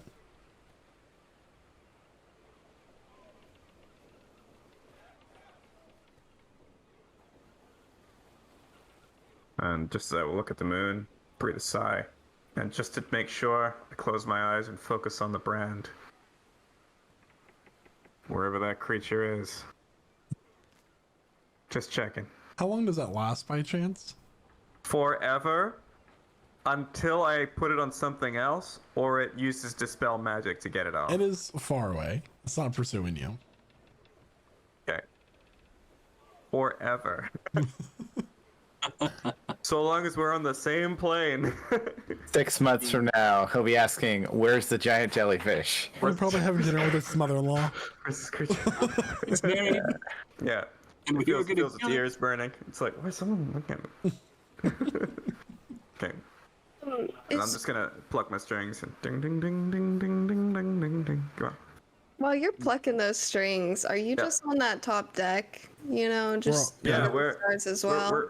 We're a little ways away from you. It was a very So- wide deck, so I don't know if Aspen went to the lower deck to go to sleep at some point. But Astra just passed out on the top deck, like just on the floor. Very potent stuff. So she is just again drooling, a lovely quality of hers, on the ship floor. So I would say that Aspen hadn't gone. He probably is either still deep in meditation or sleeping as well. and you would just see this while you're playing your instrument if you do happen to look around. So it's really funny looking. Hazel Kifley, do you know any other instruments or just that one? Just this one. This one is from my home village. Oh, Gambos. Gambos. They have others as well, yeah, Anklong, but I never learned. Yeah. This one is, I know. well, I was just wondering. I got this flute from Astra, and I kind of want to learn how to play it. Ah, okay. Practice? Yeah.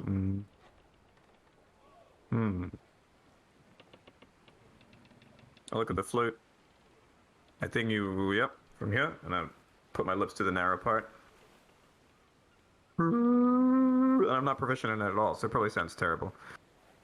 make a performance check. Great. 9. It's difficult. Flutes are hard to play. It's a shame. I was really hoping for a nat 1, but Or a nat 20. Just, Add it to the last. I'm not good at this, but. Starts doing Fight of the Bumblebee. Oh, well. It sounds lovely. I'll have to find out if anyone else knows how to play something like this. Yeah. And Casimir, you play anything? My mother tried teach me some instruments. It's part of the talent, but the only thing I was ever able to make sing was my sword. And my voice a little bit, but I wasn't attuned to the song quite right. Do you know any songs that Zulkifli knows how to play? I don't know if anyone knows my songs. Everyone I ask seems to know nothing.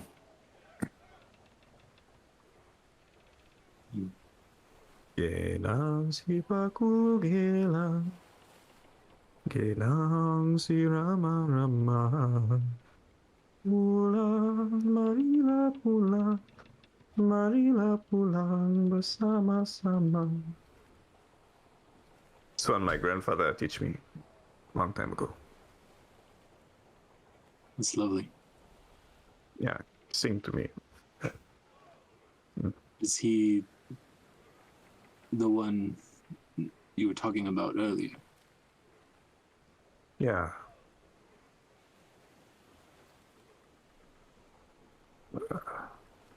I live. You looked very surprised when you heard about him. Did something happen? I never seen him for 15 years now. After I left my village, I have not seen him. So I think I thought maybe, I don't know, he's dead or something. Did he raise you? Yeah, after my parents died already, passed away.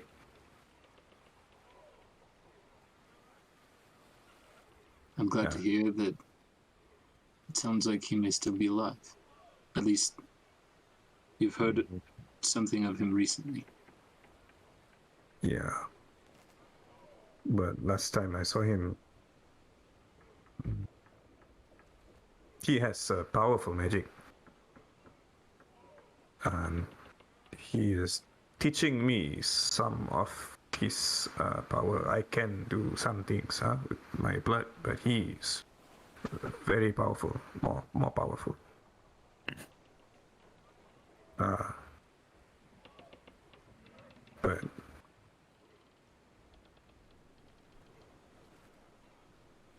when I turned, became the tiger first time, he was teaching me, but something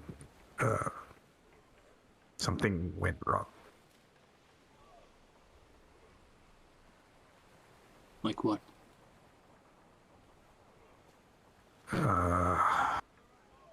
It's not so easy. He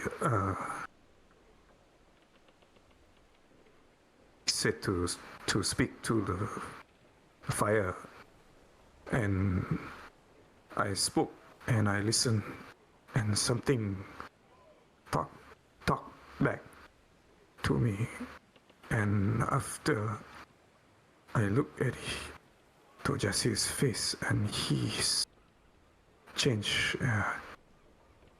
He said something, and after I became wild, angry, and I escaped, and yeah.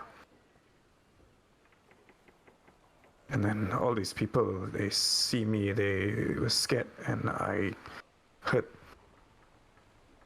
them.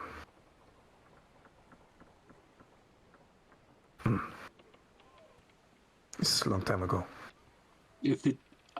I apologize for prying if that was too much. It sounds like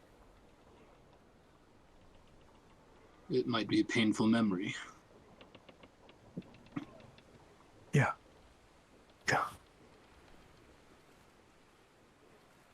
So, Aspen, he and his sister, they want to fix their home. They want to go home. So I help them fix, because I also cannot go home. We share that in common.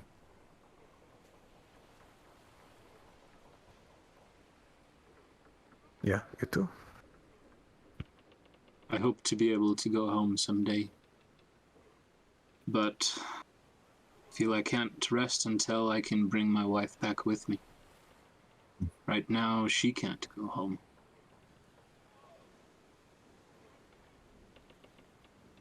Seems like we may be just seeking home.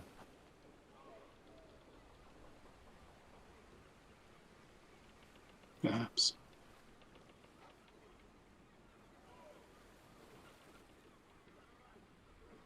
Your people, I look to Casimir. They are like you? No, not normally. And my people. I don't have a family left to go to. The only family I had left was Holfan, and I don't know where he is now. Came out seeking to help you all find what you were looking for, and I'm hoping he survived the attack. But I don't really have home left to go to. I've exiled by my people. My family were killed when I was young.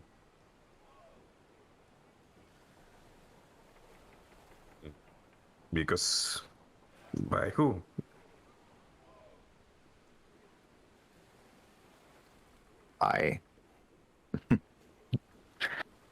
By the people they served.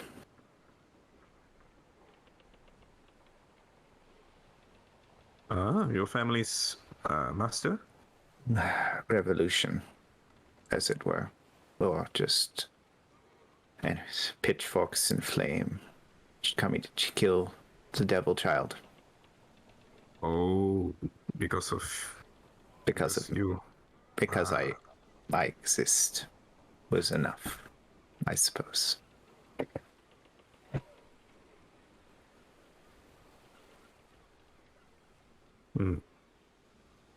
So they all were human, huh?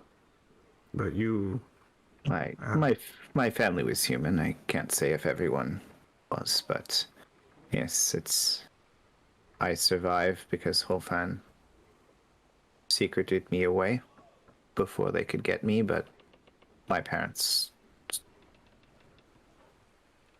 household, everyone, including my Uncle Earl. Casimir, you are my friend. Now, you have helped me protect my friend also. So, you want to find your friend? I also will help you. I have a feeling that Holfan wants me to do what I set out to do more than find him. Finding home. Finding justice for the home that was taken away. No one stood in defense. No one listened to the injustice that was done. They just allowed it to happen.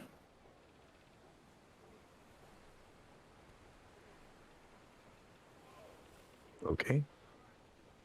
Maybe I help with that. I don't know. I don't know if I can be trusted. I don't know if maybe one day someone will come and try to find me for their own justice. I just hope that I don't have to make a decision like I made in Astra's premonition again.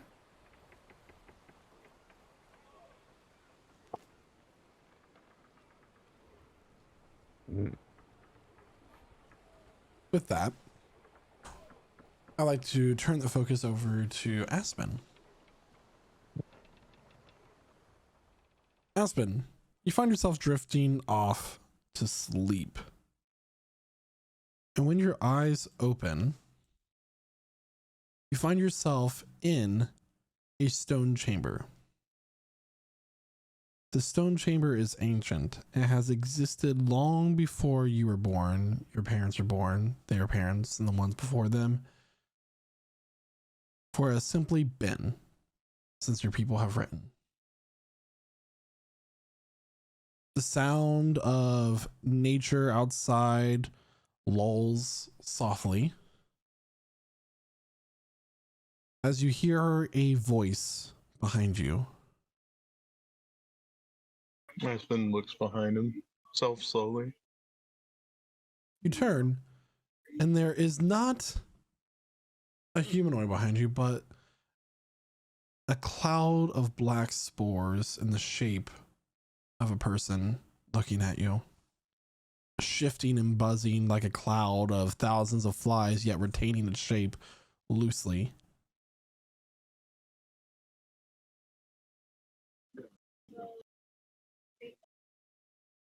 You've come back.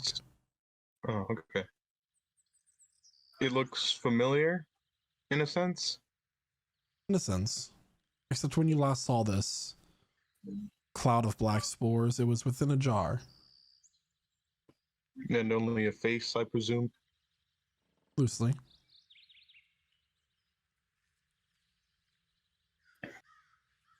I suppose I am back. Your studies?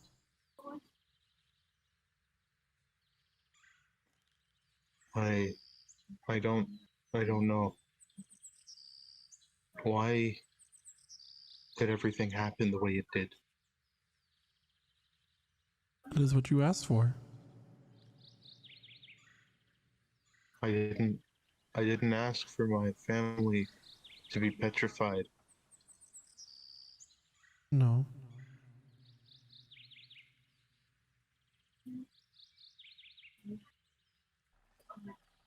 But you came to me for knowledge. I gave knowledge. And there was an exchange.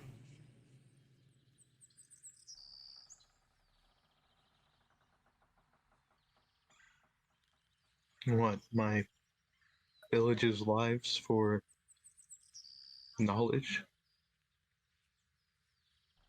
That is the price.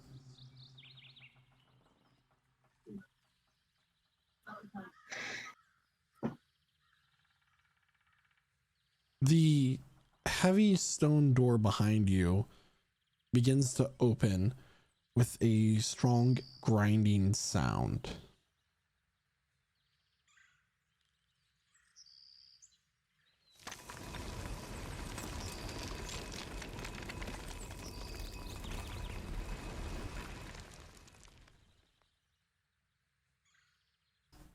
Sound of nature being less muffled begins to ring throughout. Familiar sounds, that of your home.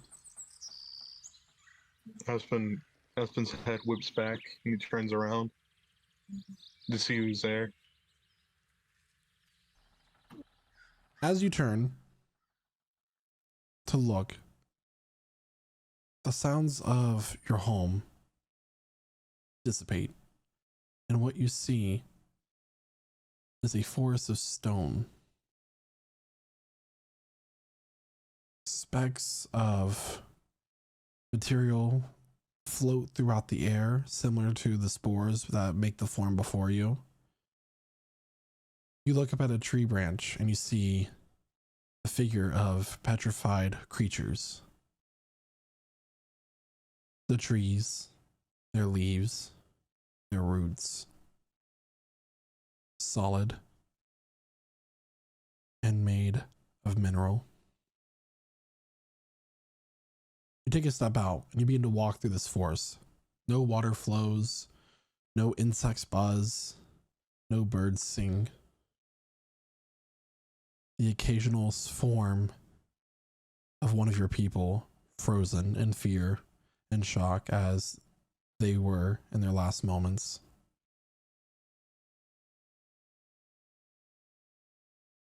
And then you hear a voice. Son? You turn around to your eyes opening on the deck of a ship. Astra sitting next to you, awoken by the sounds of your cries in the night. Espen kind of clutches his throat, which I assume would probably be hurting at the moment.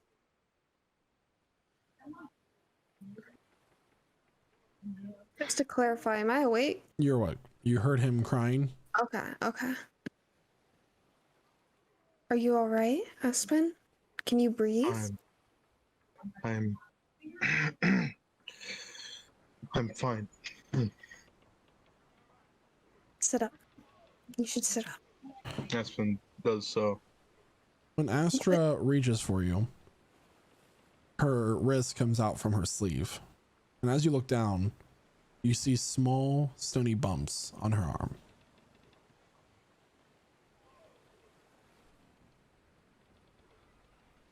Espen looks up at Astra in the eyes, just pure fear. As you look at Astra, you watch as the stone bumps begin to spread. Her skin continues to petrify, and she looks at you. Aspen, what's happening? Just as the stone overtakes your form.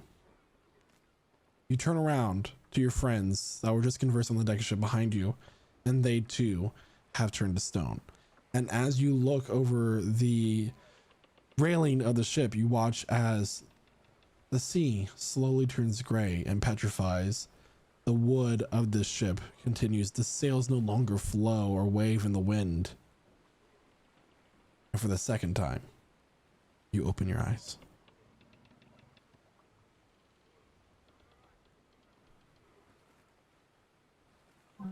Is Astra awake? Is she This still time sleeping? she is still sleeping. Aspen will like in a rush, like roll up Astra's sleeve and like look. This will wake you up, Astra. No, not the nebula. No. What are you doing? Oh,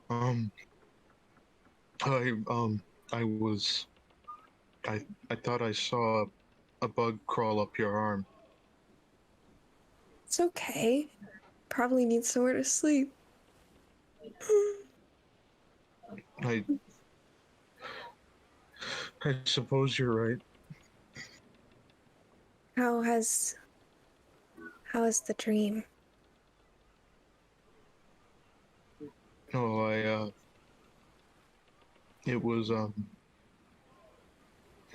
not sure you put enough of the mugwort in my tea. I you didn't sure? really dream. Yeah. It's so interesting.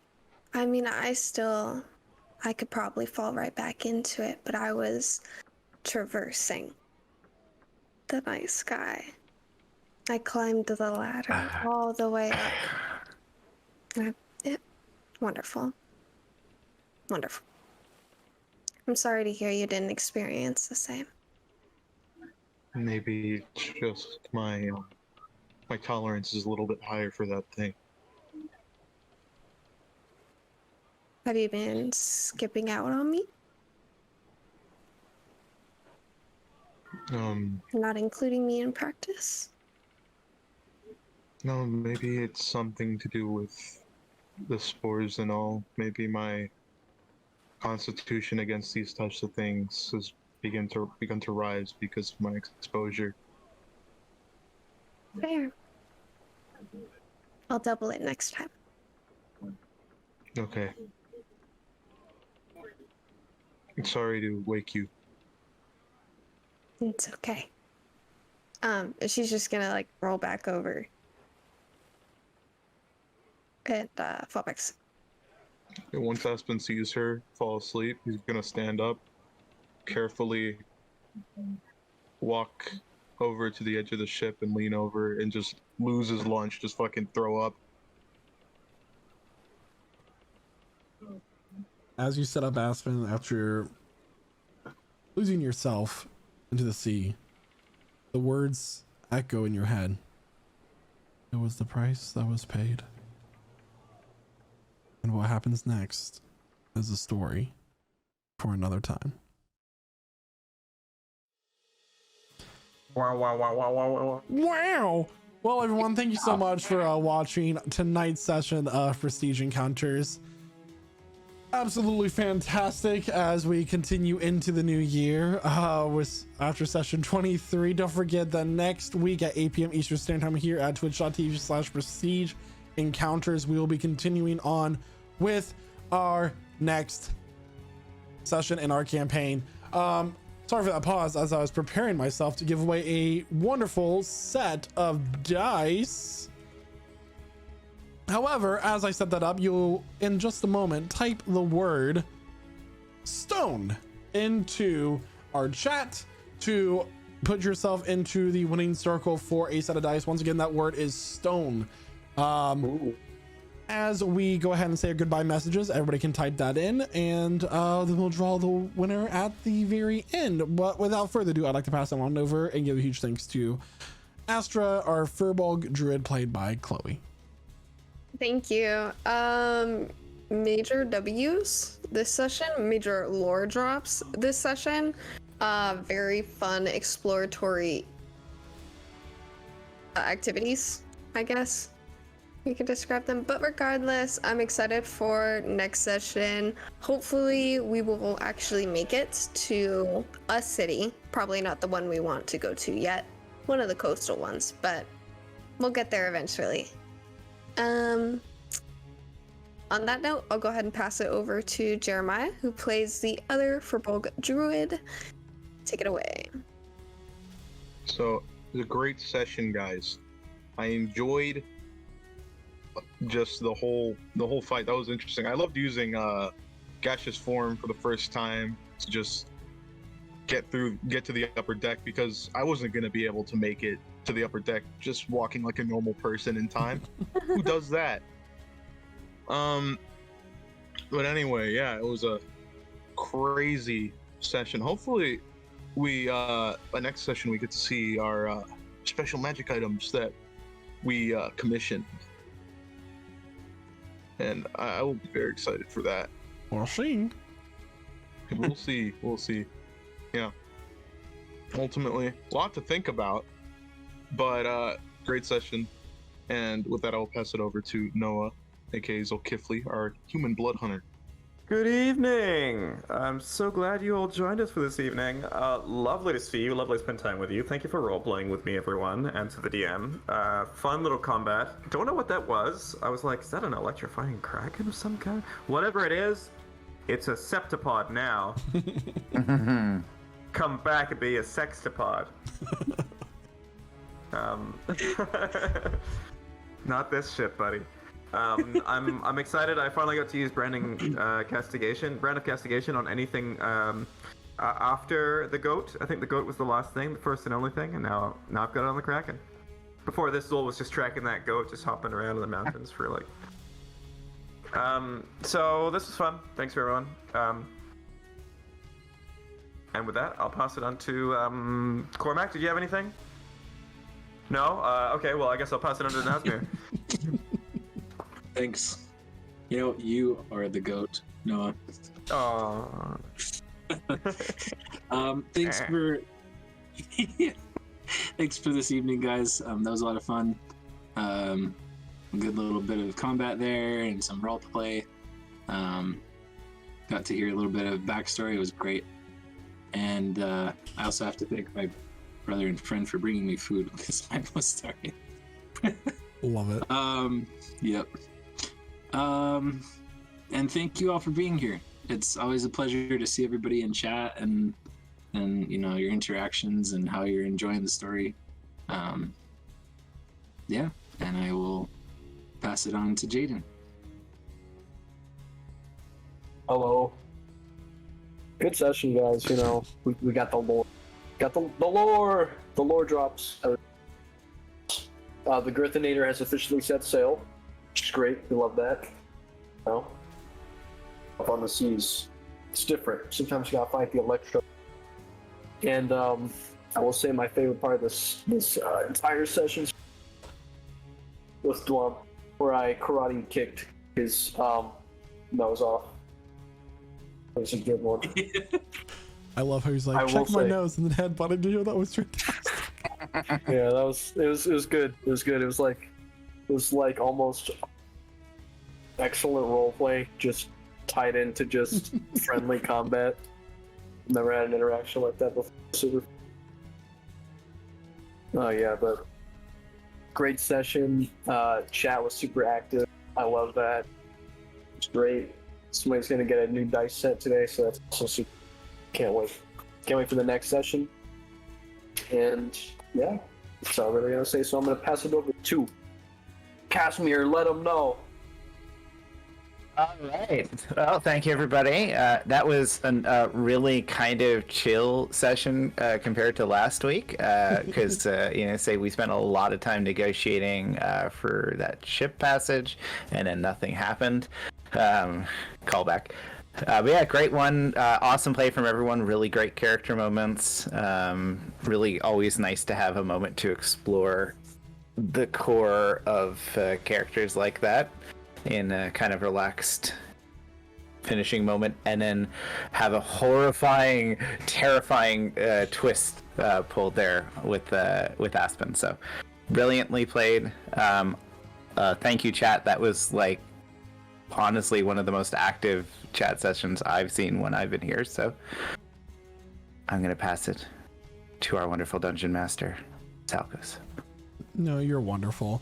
Thank you everyone for tuning in. This is your last chance to enter the word stone into our Twitch chat to enter in for that giveaway. Remember, it is USA and Canada only, excluding Quebec. So now's your last chance while we do all of this. Thank you so much for those gifted subs there, Nate. We love ya. So everyone, don't forget that if you've watched the channel for at least 10 minutes today, or 10 minutes anytime in the future, you can join our Discord and link your accounts using the /command link to go ahead and start utilizing our bone system. The bone system is used for a number of rewards throughout our community, including on our Minecraft server, our Valheim server, Ark server, and so many things. You can get dice sets, merch, letters from your favorite characters, and more. So it's worth checking out, especially if you like one of these characters here or one of the NPCs I've created, and you want a letter from them to kind of explain more of their lore or what they're thinking at certain times. So it's fantastic. Check out the Bone System channel in our Discord for more information. However, I do think now it's time that we rolled our winner. I'm gonna edge you a little bit more. Noah, you're doing the summary next session. That was rolled by our very own Jace in the chat today. So he has selected you with his D8 roll. Anyway, without further ado, a huge congratulations to Jace for winning the dice giveaway. Please direct message me your mailing address and your name. That way we can get that mailed out to you. Nice. So congratulations, Jace, with your dice. Great having you in the community. And last chance everyone to join our Discord, or you can join anytime. The link's always there. We'll be here next week at 8 p.m. Eastern Standard Time here at twitch.tv/prestigegc as we continue on our adventure. However, as every week I have to say nothing else but bye!